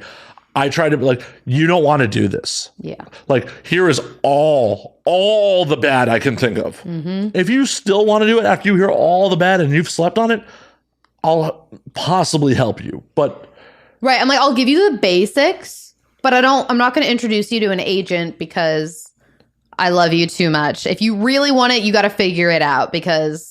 Right. Well, one, I don't want to put my name on the line for anything. Oh, fuck usually. No. Fuck no. That was a mistake that I made coming into this industry with my ex, but luckily that turned out fine. He's a great performer, but shouldn't have stuck my neck out for him as much as I did. But other people, I'll be like, here's what you do. You need to Google these terms. Here's who to avoid.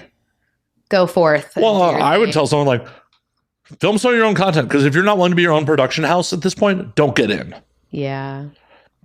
Gone are the days of being a Vivid or a Wicked contract star or purely surviving on set work. Like, you better be ready. Right, like that was what I was trying to do, because I was under the impression that was still able, like people were able to still do that. You were only able to do that if you were a top 50 girl. Maybe. When I got it in 2014. Okay, yeah, in 14, yeah.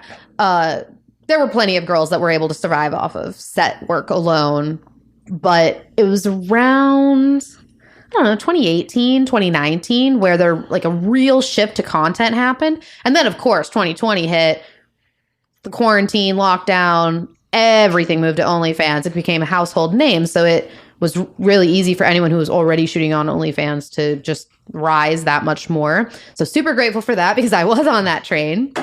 Thank God. I'd gotten off the OnlyFans train for a minute, because when it first launched in 2017, it just wasn't well known. There weren't that many people. I was trying really hard and didn't understand how I could make more money on the platform. Well, at that point, it was kind of like it was very like beta, basically. Well, it was very beta, and it was also in like the same mix of like clips for sale, many vids. Like it was viewed that way. It might have been a different platform and like with different options, but it still had like messaging, and it was a little bit different. You could still send paid messages, but you couldn't even mass message people. I remember uploading this one scene that I did that I was so proud of to all my 12 subscribers one at a time. And the upload speeds are painfully slow, even now. But like in 2017, I swear to God, it took me like an hour to upload a 10-minute video to 12 people. It took me a whole day to just get that video to enough people where they would actually buy it instead of just posting it on the wall for free. Well, for the subscription price of $5. I'm glad they've grown, but now they've grown too much, and now it's hurting us. Now they're too big for the britches. Yeah. It is really upsetting how many companies take off because of sex workers and then drop sex workers. And I understand it's not their fault, because it's pressure from the credit card and payment processing companies. But they could keep porn on. They have the budget and the staff to literally just be like, okay, we're going to use crypto. Do you know how many people would switch to crypto? They don't even have to. Mastercard came out and said, we didn't tell them they have to drop porn. Oh, I didn't hear. Oh, yeah. Mastercard released a statement and said, we did not tell them. No shit. Yeah. Mastercard is putting out some fairly draconian requirements for payment processing for pornography, but it's not a no. And OnlyFans definitely has the budget to apply, comply with them. They just don't want to. I did. Okay, but I saw another thing. There was another bank, and I feel fairly certain it's like a UK-based bank that was flagging payments to all creators from Phoenix Internet payments.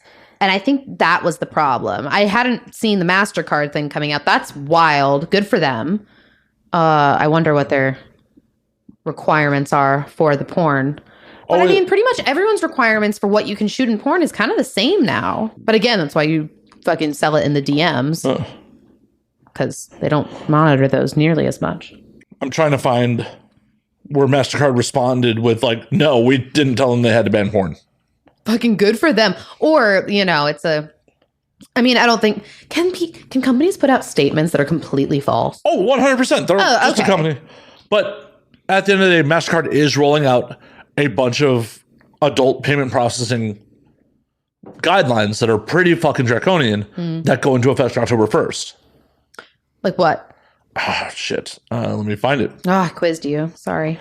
I don't want to. This is one I don't want to just, spout off something and have someone be like, murr, murr, murr. That's the thing. I literally posted a TikTok about this OnlyFans thing happening. And I was like, hey, if I get banned from there, you will find me on Ninth Cloud. That is where I'm going. Find me there. And so many people were like, it's okay. OnlyFans isn't banning porn. And I was pretty sure. I'm like, well, I don't think you know what you're talking about. It is really weird, the difference in people saying that OnlyFans is dead and OnlyFans is still fine. I found it. Yes. Mastercard announced a new policy directed at adult content to take effect October 15th under the new rule. Let's click on the new rule link. I'll accept some cookies. This was released April 14th, 2021.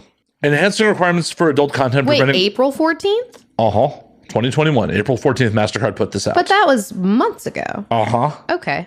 Yeah, OnlyFans fuck some people on this.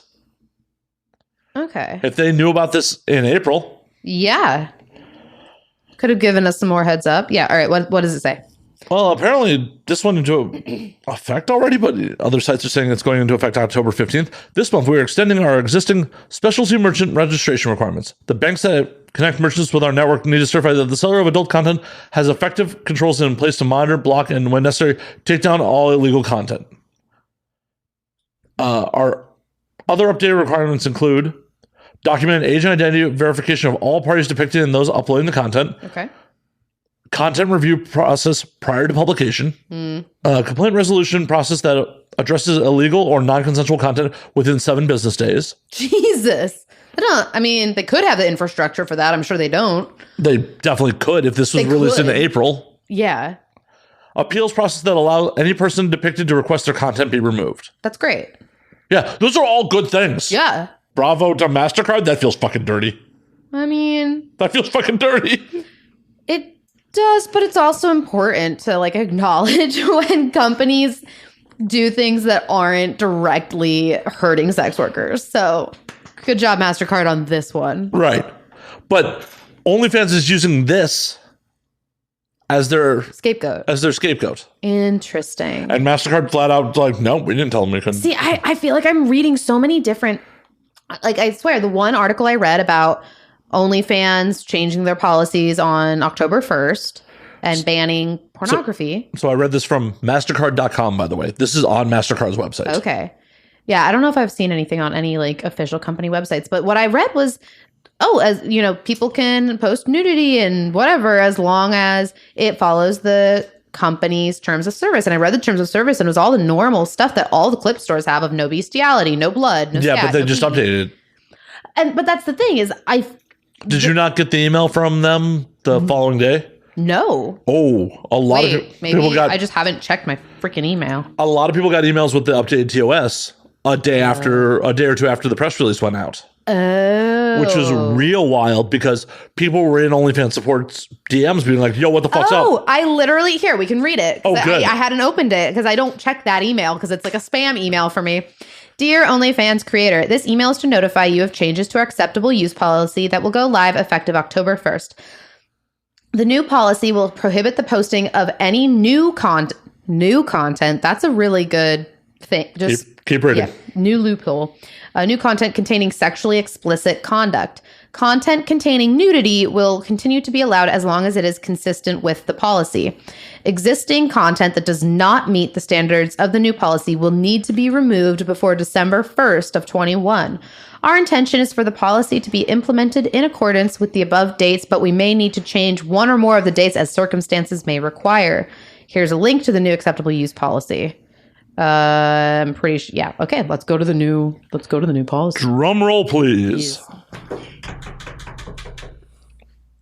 You'll probably add a drum roll, but you can use mine. No, I'm not going to do that. That'd be cute.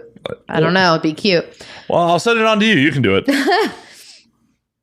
Okay. I'm going to scroll past the normal shit because you guys don't want to hear all of that. That's about making sure everyone is 18. Shows, promotes, advertises, or refers to sexually explicit conduct, which means actual or simulated sexual intercourse, including genital, oral genital, anal or oral anal between persons of any sex. Actual or simulated masturbation. Any exhibition of the anus or genitals of any person which is extreme or offensive. Actual or simulated material depicting bodily fluids commonly secreted during sexual conduct. Wow. That's the first, because I didn't see that email. Show's over. Yeah, show's over, literally. Because for the longest time, I was like, what are they going to, in this past week, because I didn't see that email wow. Yeah, the show's fucking over. They're dead. They're dead. They're never going to make money. Yeah. I feel like the owner must be in denial that he's still going to make money from OnlyFans. Well, he's probably one of those, I'm a brilliant CEO. I got this. Yeah. I'm sure that's what he's going through. Can you imagine the lifestyle change he had? He was so excited. He finally got his bougie yacht, whatever, he's like, I'm living the life. They do this.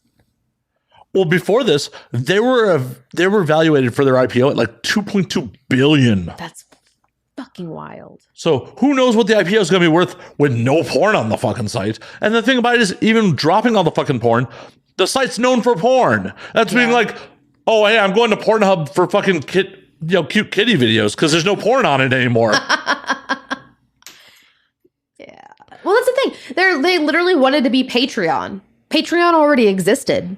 You filled a niche by being Patreon that allowed fucking. Mm-hmm. Wow. Now you don't allow fucking. That's fucking wild. So I wonder if you could get away with fucking masturbating and shooting, color correcting the spook to be green or some shit. Like, that's not a commonly colored fluid. Maybe. Oh no, I'm just here to violate TOS. Like, I mean, honestly though, but that's kind of what I'm saying is, wait, I kind of want to read that real close again because of what I said about the DMs. They monitor it. Who knows? But also the thing about it is like, what if I don't identify as a gender? Well, that's why it says of any sex. Right. I don't identify as a sex. You can't not identify as a sex. You can definitely not identify as a sex. No, you can only identify as a gender. Your sex is what you were born with. Sex is what you're born with. Gender is what you identify as. Says you now. I'm changing language. I mean, you're not wrong there. See, here's the interesting thing. It says shows, promotes, advertises, or refers to. And that's one of those things that I wonder about the DMs versus wall. I mean, but that promotes. The DMs promote. By the letter of the law, the DMs definitely promote. You're supposed to be like, you pay me money, I will be promoting my ass getting fucked. But that's the thing. That's literally not how I use my DMs. I'm just chatting with them. And then, although I guess that's the thing. You couldn't even sext with them anymore because it would refer to and also simulated things. The big catch-all is the offensive part. Yeah. Who's the judge of... Exactly. Like, oh, hey, you said you were so hot and you were wet for this dude. That's offensive. Right. It's like obscenity laws on steroids. Without the societal norms being the benchmark for obscenity. Well, because the societal norms also very much depend on where you are. Well, yeah, but then we can also slowly erode those. Mm-hmm. What we can get away with as obscenity now versus what we could get away with in, say, the 60s are wildly different because society's changed. This is just offensive. Well, my grandmother would be offended by the word fuck. Right. If she was alive. I don't think much is offending her right now. I don't know. That's wild. Yeah. You just turned my world upside down because I was like, it's going to be fine. But the sky is falling. The sky is falling. At least I know that there's a backup. There's so many platforms. What's going to happen is the sex worker community is going to choose one. One is going to be definitely better than the others. Yeah, one's going to end up being VHS. One's going to be Betamax. Exactly. Yeah. Like I said, I'm placing all my bets on Ninth Cloud. That's where I'm going because of the user interface. I think it's the best that is out right now. So honestly, fingers crossed that I'm an OG. If one of these platforms were fucking smart, they would be sliding into people's fucking DMs and bribing them right now. Be like, yo, come to us. Oh, people already have. People have been emailing me crazy. Are they offering you money though?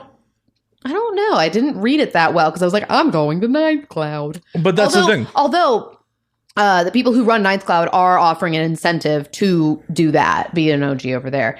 So, yeah, kind of. They're offering money in like around, like a referral. Oh, yeah. See, fuck that. If I were running one of these sites, I'd be like, yo, what is it going to take for you to fucking pimp our site publicly? Seriously. Yeah. If you invested like $10,000 to do that with all of the, because like with me, you wouldn't need to invest as much as Cherie built to get her to join. But could you imagine just taking that out, investing it in all of the girls, giving them money to make up the platform? In all honesty, if you were doing it right, you wouldn't even have to spend that much money. Be like, yo, I will kick you $1,000 and a preferential rate for life.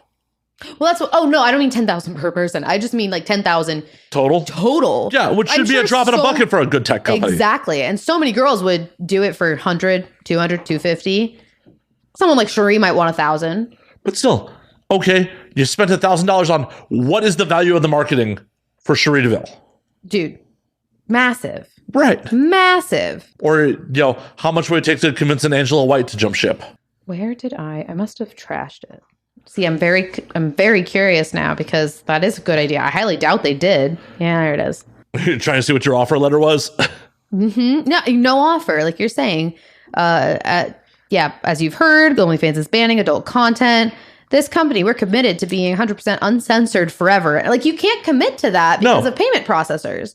Like, the literal same thing could happen to you. I've also never heard of this company. They could definitely be fly by night. They could be the Vero of fucking... Yeah. Like now that OnlyFans is no longer in the picture, we are very excited to announce that we're going to be adding content sharing exactly like OnlyFans, except we will be adult friendly forever. You can't promise that. That's the other thing. Like, sex workers are so jaded by these companies promising things like that when we know they can't because it's not even about them. Well, and it's about the money. If you put money where your mouth is on that shit, be like, yo, Alison, we know you are a valuable brand and we want you to be part of the family. What would it take for us to bring you on board? Right. And here's the thing. What would honestly, I think, convince a lot more performers to jump on board is actual contracts, not TOS. Because even before OnlyFans went sideways this month, I've been saying for the last, the whole course of the pandemic is do not put all your eggs in the OnlyFans basket because you are on a TOS. You are not on a contract. They can change that at will. Even if they didn't eliminate... Contract, they couldn't. Right. Even if they didn't eliminate all pornography, they could be like, you know what? Your cut's changing. And you'd be like, all my eggs are in that fucking basket. Fuck. I guess I'm taking this less cut. Yeah. Yeah.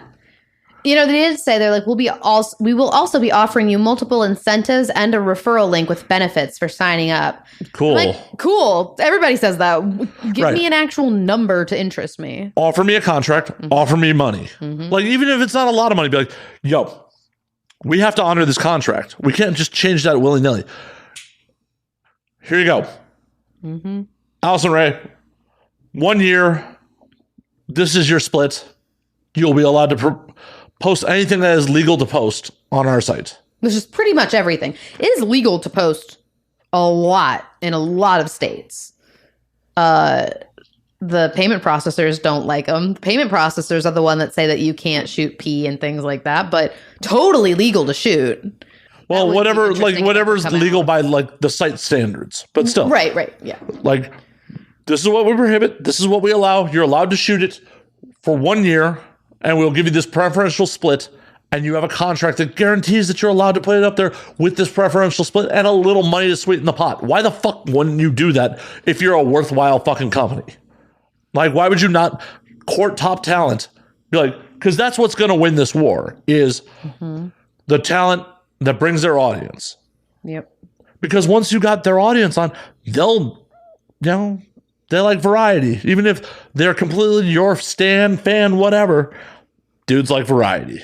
So they're going to go searching for someone else, and that's going to bring you money because they may find another model that doesn't have a preferential split. Yeah. Yeah. OnlyFans. But this is why I'm not a CEO of shit. They literally lasted less than 5 years.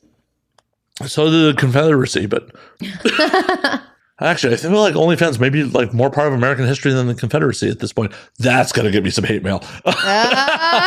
Probably plenty of hate mail, but wave that OnlyFans flag. We're gonna start putting up OnlyFans monuments. I saw a thing here, and here's the thing. I also feel like yes, currently the show is over. However, remember I was saying the thing about a bank that was flagging all of the payments from OnlyFans. Yeah. I saw it from the FSC, the Free Speech Coalition. And there it is. There we go. So they quoted the statement from the OnlyFans founder. We pay over 1 million creators over 300 million every month, and making sure that these funds get to creators involves using the banking sector. Singling out Bank of NT Mellon as having flagged and rejected every wire connected to the company. So there's this push going on with sex workers that are trying to essentially pressure this NT Mellon bank to allow it. And apparently that's like the whole reason that they're trying to pull your fucking money. It's just like when we all pulled our money out of Chase years ago. When Chase is like, oh, we're just shutting down performer accounts. Like, well, off to Wells Fargo we go. I'm glad I was always with Wells Fargo. They've never given me any problems. I literally went to open, because I was a Chase customer for a very long time, and I went to open a business account with Chase at one point for a production company, and they're like, oh, I'm like, oh yeah, like I mentioned it, and like the banker who was cool was like, film, right? Film. I'm like, yeah, film. That's a cool banker. Yeah. Good for him. But they didn't have to be. They could have just been like, yeah, thanks for opening the account, and closed. Yeah. Like, I understand that like there is higher potential risk with chargebacks and shit like that. But it's also so small potatoes compared to some of these ginormous companies that I'm sure are getting plenty of chargebacks. Like, to what degree? I mean, we have, it's pretty ginormous. So we have no real metrics on that. Like, how much was chargeback on Bella Thorne Day? Dude, I'm sure it was. I feel like Bella Thorne Day was the beginning of the end of OnlyFans. It really was. Really, truly was. And they celebrated it. Who did? OnlyFans, at first, they were definitely celebrating Bella Thorne's accomplishments. Like, she did 2 million in one day. No one's ever done that before. Yeah. And it was fucked up because it was under the premise of like, I'm trying to experience what sex workers experience so I can method act for this new thing I'm doing. Did you see the statement from the director who's like, yeah, we talked about that at a lunch. There's no plans to do that project. I did not see that. Oh, yeah. The director came out and said, like, we have nothing in the works. That's wild. Bella Thorne. Even, they say, like, the road to hell is paved with good intentions. Even if she was trying to, like, understand like, why? Talk to an actual sex worker. Find out if it's a good idea. Put the OnlyFans up under a different name. Post a nude. Imagine that. Post a nude. Post a nude. Or hell, post it under a different name. Get a stage name just for your porn. Yeah, people might figure it out very quickly that it's Bella Thorne. Yeah. But it won't get the same attraction or immediate TMZ hit from Bella Thorne's opens on OnlyFans. Post a scene. You directed a fucking porn. Star in one. Yeah. If you want to see how it feels. I finally reached a point in my like OnlyFans where I felt comfortable. Like I was successful. And then here we are. I feel like it's not going to take a lot for people to transfer to a new platform because they're already used to talking. Whoever their favorite is, they're going to follow the favorite or favorites. But that's the scary thing is I think we all just need to come to a decision on one, and then I think we'll all benefit. But if everyone's getting dispersed to different platforms, we are all going to lose money. I agree. And this is why one platform should be bribing a lot of fucking people. Yeah. Steal that idea, motherfuckers. Go for it. I have other people that I can talk to about this. A little bit of bribery goes a long way. Dude. And they have the budget to do it too. And that's the thing. As I was saying earlier, it wouldn't take that much money and just be like, here's a preferential split. Tell people that'll sign exclusive contracts with us that they get preferential splits. And do that shit. There's a door. That'd be a roommate. Oh, I had no idea there was another human in this dwelling. Oh, no, it's okay. I was just like, wow, it's a human. Human who's talking off mic. Yeah, they're probably very confused. They're like, I can't hear anything. It's true. What's he saying? It's very true. That may or may not stay in post. We'll see. Oh my gosh, I lived with civilians for like 6 months. So we wanted to save for the wedding. So we were like, let's downsize. We'll slum it for a bit. We'll rent a room. God, that was the worst decision we've made as a couple. But we grew a lot. It was good and bad in different ways. But Jesus fucking Christ, trying to explain to civilians that they cannot close cabinets loudly. And I'm sure it's mostly civilians that listen to this podcast. So like, you don't understand how sensitive some of these microphones are. And also the hate we will get if there's distracting noises in the background when somebody's trying to jerk off. If you've ever noticed anything that annoyed you when you're trying to jerk off, you can imagine what I'm talking about when I say dudes do not like random noises in the background. When you live with roommates, especially civilians who've never filmed anything a day in their life, they just don't get it. They don't get it. It's the goddamn worst. Infuriating. Like the bane of my existence in that house. I'm so glad I'm out of there. We just got a condo. It's a 3-bedroom condo. It's the biggest place I've ever had. We're gonna have a guest room and an office. They're basically set up. We just need to like buy a desk. We also just bought a bed, a fancy bed, a sleep number, a king size. I feel like I'm on top of the world. I recently bought loungewear. I saw this TikTok. This girl was like, I bought loungewear and I never understood it. I used to just wear sweats and baggy t-shirts and thought that was fine. And she'd show herself in the sweats and baggy t-shirts, be like, this girl just sat on the couch for 8 hours binge watching Netflix. And then like her bougie loungewear outfit, this girl did yoga this morning and it resonated with me like nothing ever has. And yesterday I put on my loungewear.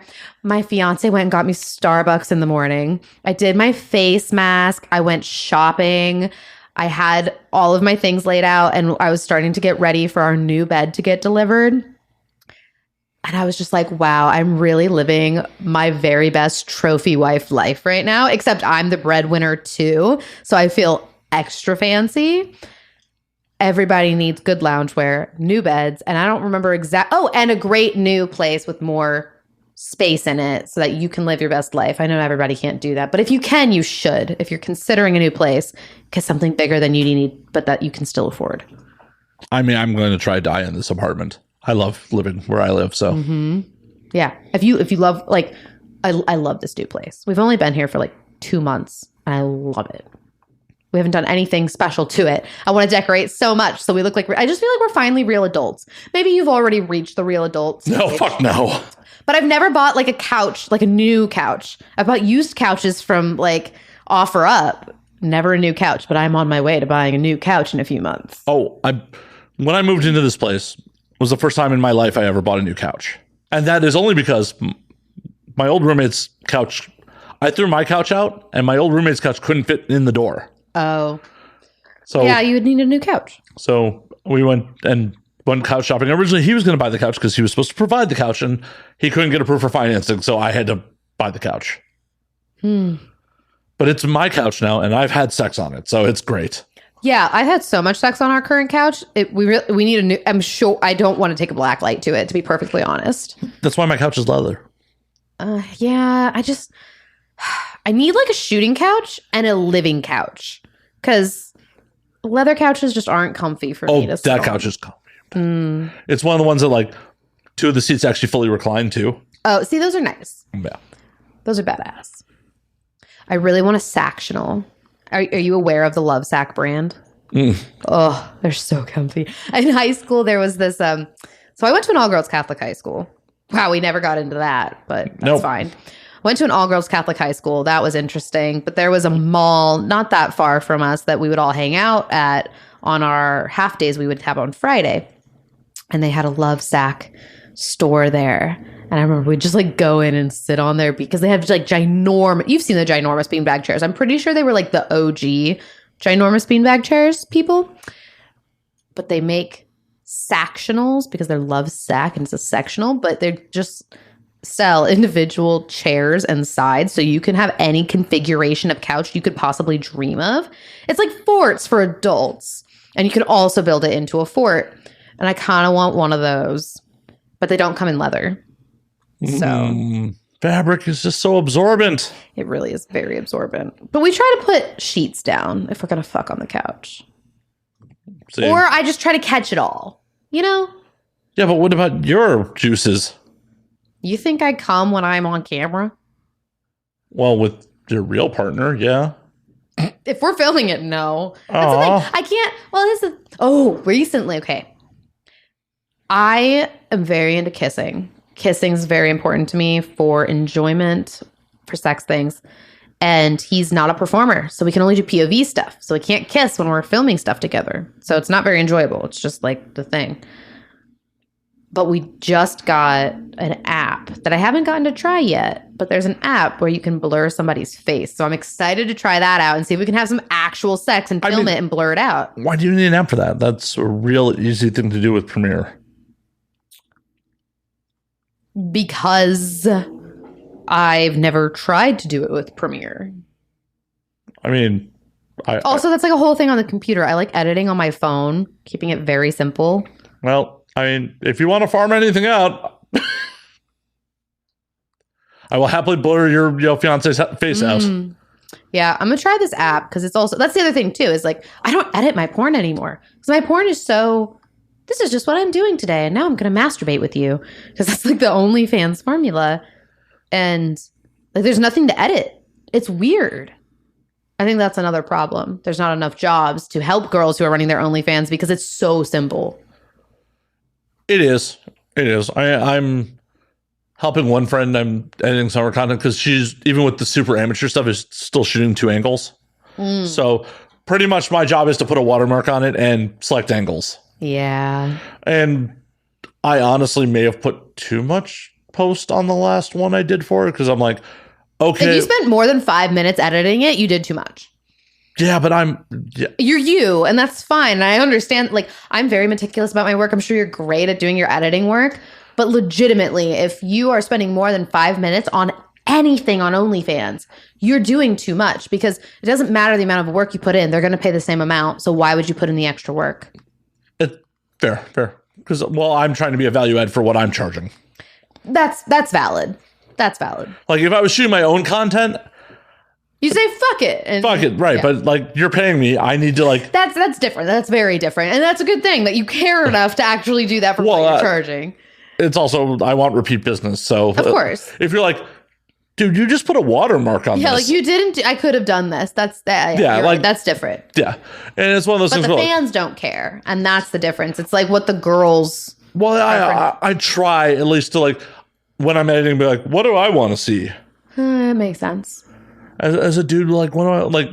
You know, I may have cropped in some of the scenes where it's like that was way too wide. I'm pulling into genitals and shit like that. I should clarify. It's not that the dudes don't care. It's that my dudes who pay don't care. They just want to see me have a good time. Well, and that's the thing. Like, it's different for everybody. No, her dudes don't seem to care either. She's kind of like, but she cares about her image, so she hires you. I've given up. I'm like, I would like to keep as much money of my what I've earned as possible. If you like me when I'm a no makeup trash monster, I will be a no makeup trash monster for you. Capitalism. If you make capitalism easy on us, we're going to let it be easy on us. I don't disagree. I wish I had it in me to be a performer sometimes. And it's also just harder as a guy. You can't get around that. Also, I've noticed, you said this was a very conversational podcast. No. It's interesting because we just began. There was no start to the podcast. There normally is a little bit of a start, but I just hit record and we were going. Okay. I mean, I didn't know if that was normal for you or if it was just me specifically because we were already talking because we were setting up while I was hanging out. But it was weird because anytime I've started at a podcast, it's okay, we're on. I'm gonna do the intro. I'm gonna introduce you and whatever. And we were just talking, and I thought that was very interesting. It's well, very so different experience. That's something that I used to do when it was pure audio. Was just hit record and just go. I hope that the audio syncs up properly. Normally, I do clap it off. Well, we can clap now. We'll clap at the end. That way, you know where it is. Well, I use Premiere to automate that shit. Oh, well, then it should be hopefully fine. Hopefully that'll... That's not how we use the word hopefully, though. It is now. We're circling back. We are. It is a callback. What's his name? I think his name was Mr. Eater. But it was actually a trick I picked up from another podcast where the host was talking about like people put their defenses up and put their guard up when you're like, okay, and we're starting, and they're like, okay, I'm in interview mode. When you're just like, you just go and you're just all of a sudden hit record. People don't put that guard up. People are tend to forget that we're under professional lighting and cameras, and that makes sense. And that's what I'm here to capture. I'm here to capture like us bullshitting and having a good time, not I'm Alison Rey and this is what I did this week. This is what I'm working on. This is my favorite position. This is who I want to work with. I hate those questions. This is how I lost my virginity. Yes, my parents know. Blah, blah, blah, blah, blah, blah.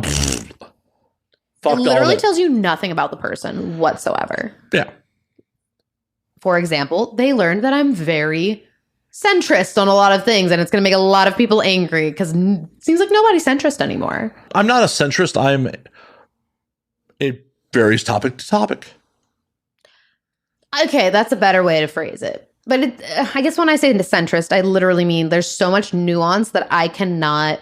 Like, I definitely identify as a liberal, but then when I look at so many liberal policies and the way people, like, liberals talk on the internet, I'm like, maybe I'm not a liberal. It's just that the definition of liberal has changed so much. No, I have a lot of, like, I believe in socialized healthcare. Yes, same. Like, I believe there should be safety nets in our society. I also own guns. Same. Like, I like shooting. I like knowing that I feel safe in my own house. Same. Especially as a performer, you know, like you never know when you're going to get a crazy stalker fan.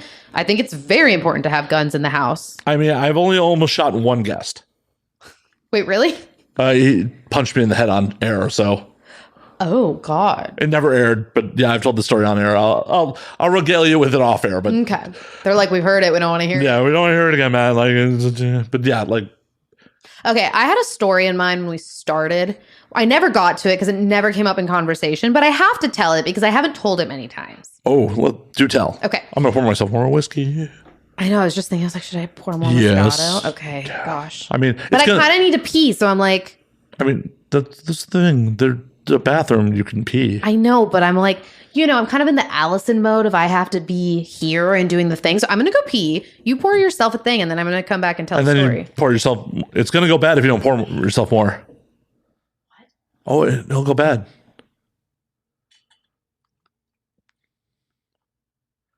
Like, it'll get moldy or something. I don't know. They are really labeled. Care about making sure the left and right are correct. It is mono, so it actually does not matter right now. It's an OCD thing, but yeah. Fair enough. Yeah, I can't help that. My brain just really wants, like, it thinks there's, like, the left is shaped different than the right, I think is, like, the thing. Well, technically on the Apple like headphones, there's a left and right. So I think that's where it comes from. Apple ruined you? I mean, I think it ruined everybody. I painted my bathroom like Apple themed when I was like 14. I wanted remember the old iTunes gift cards where there'd be like silhouette people like doing crazy dance with their. Yeah, I remember that shit. I made my bathroom that theme. Like each wall was a different like neon color, and I had like black and white accents, and I took pictures of me and my siblings like doing crazy dance moves, and I was gonna like cut them out as silhouettes and add little like headphones, and I painted people on the doors, which freaked me out when I went back to visit my family because I opened the door and I thought there was somebody standing there in the bathroom because it was late at night. Freaked me out. I painted a big Apple logo above the toilet. Did not age well. Yeah. Wow. Wow. I was going to say I was a very eccentric child, but no, I'm just an eccentric person. And apparently a wage slave, or capitalist, a slave to capitalism. If you're painting corporate logos on your bathroom. I mean, I just thought it'd be a cool idea because I also wanted to have like this big painted like MP3 player on one of the walls where you could like push it and then it would start playing your music while you shower. Like I had a big idea and I wanted my dad to hook all this stuff up. And then I painted the walls and realized how tiring it is to just paint walls. And then I gave up and never put on any of the accents. So I just have like people that like have half a hand where I was supposed to start painting an MP3 player and like the outline of the big MP3 player, because it was I think it was an iPod at that point. And of course it was an iPod.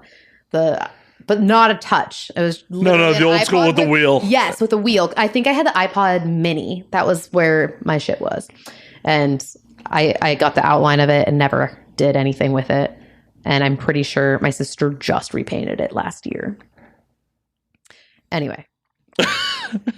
Are you aware that your faucet is kind of janky? I thought I broke it. You did. Oh, shit. You owe me $2 million. Oh, no. It's a trap. I'm trying to save for a wedding. Can I pay you back after the wedding? Just put a new faucet on the registry. Perfect. People have already been asking me about my registry. That's crazy to me. I'm like, why are you asking me that now? But I mean, I haven't even sent out invitations. How do you know you're invited? Maybe that's their way of guaranteeing an invitation. Little do they know, they'll have to mail in the gift first. Right.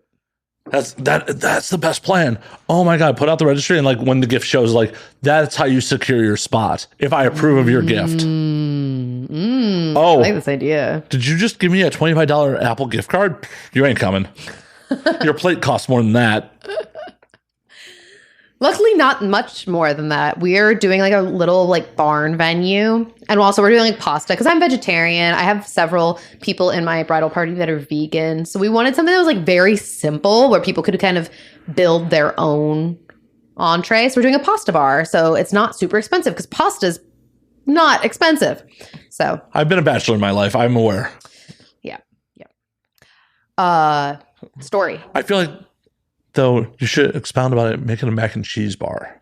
Oh, we're definitely going to have mac and cheese as an option. Okay. Absolutely. That's my favorite. I wanted that. How do you take your mac and cheese? Okay. My favorite, and it hasn't existed for a few years, but if they could recreate it, that would be amazing.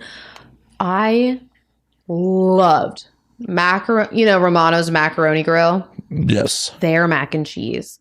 The shells, and I'm pretty sure it was like Velveeta cheese, like circa 2005, was my shit. But they don't make it like that anymore. And it's very upsetting. So if they could figure out how to do that for the wedding, that'd be great. The story. Oh, also. Yeah, I'm drinking. Is this what happens on your podcast?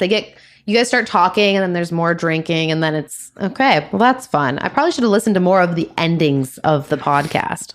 Didn't do that. Should have done that. But hour 2 is when shit happens. Yeah. I definitely know I've been drinking because I had the toilet paper. I pulled it. I like tore it off, except because I tore it and I didn't like grab it and tear it, the whole roll just flew off, and then it rolled under the cabinet, and then I didn't know what to do.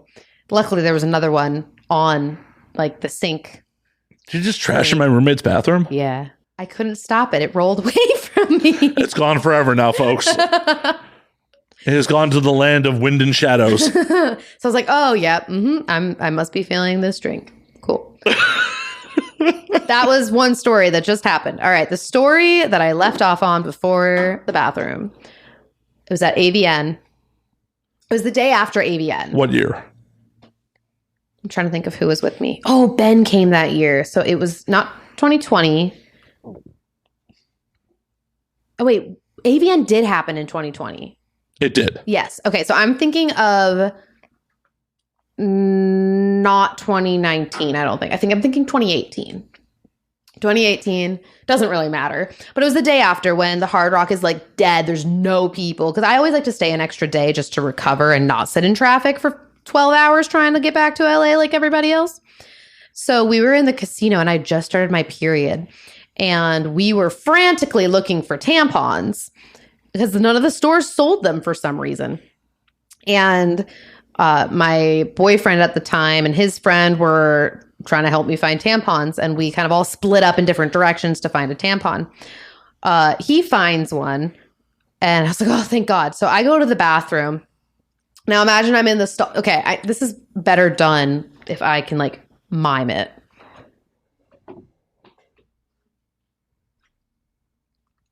Must have the microphone. That's going to be fine, I promise. And they can see it over here anyway. Okay, so I'm in the stall. I'm like squatting down, trying to put in this tampon because I don't like to sit on the toilet on any public restroom. So I sit down, I'm trying to put the tampon in, and I'm hearing these two ladies on either side of me in different stalls saying, that guy was really cute. Yeah, he really was. Do you think he really has a girlfriend? And I'm just like hearing it, not really. So they're over here. I don't know. He seemed like he was just kind of hitting on me. Well, I don't know why he'd ask you for a tampon to try to hit on you. And I realized that it's my ex who had asked them about it. And they just kept talking about it. Like, oh, maybe I should go find him and give him my number. And I left the bathroom stall, started washing my hands. And I was just like cracking up because I'm not jealous. I'm just think it's really funny that I happened to end up in the stall with them at the exact same time. And as they came up, they were like still as they came up to wash their hands, they were still talking about him. I was like, I'm the girlfriend. And we had the biggest laugh in the bathroom. We all walked out to go talk to my ex and his friend that were still in the casino. I don't know where this goes. Beep, beep. That works, I guess. It looks the same over there. And that's my story. I don't tell I have funny stories. I don't tell them in a funny way, but that is the story. It was the funniest thing that had happened to me in my life up to that point. And then we ended up making friends with them. And then he escorted with one of them like the next day. It was great. That was my story that I thought of when you had originally asked about 3 hours ago. And I had to tell it because it was in the chamber. It was ready to go. It really wanted to get out. And no edging that story. It had to bust. Yeah. Well, on that note, Allison, we're actually going to call last call on this motherfucker. Oh. Get you out of here. Okay. Where can they find you on the things? The things. Well, I'd give you my OnlyFans, but it appears that is no longer... I mean, it is till December 1st. October 1st. No. You have till December 1st to pull down that content. So fuck them if you want to make that money. But you can't post new content. That's the thing. It's like... So like September 29th, just like a massive upload. Right. Oh, that's not a bad idea. But... Shit. There I go. Give it away shit again. All right. You can definitely find me on TikTok, and I will post wherever I'm at on TikTok. My TikTok is at Alison Rey X. Allison is spelled with one L, R-E-Y. I'm on Twitter, Alison Rey XXX. You can also find all of my links. I just forgot that I set up this website at AlisonReyFans.com. There's a little thing. It says my links. You can go. If you want to message me, buy some shit, follow me on TikTok. It's all there. You can find it all there. If I'm not on OnlyFans, I will probably be on Ninth Cloud, assuming that they do launch when they say they're going to launch. That is all. Awesome. Allison, has been an absolute pleasure. And real quick, for those of you who don't know for whatever reason, you can find me at Matt_Slayer on Twitter, Matt Slayer on Instagram, Matt F. Slayer on Facebook, twitch.tv/Matt F. Slayer for the gaming content. You can find the podcast at And Now We Drink on Twitter, and Now We Drink _ on Instagram. And until next week, drink up, motherfuckers.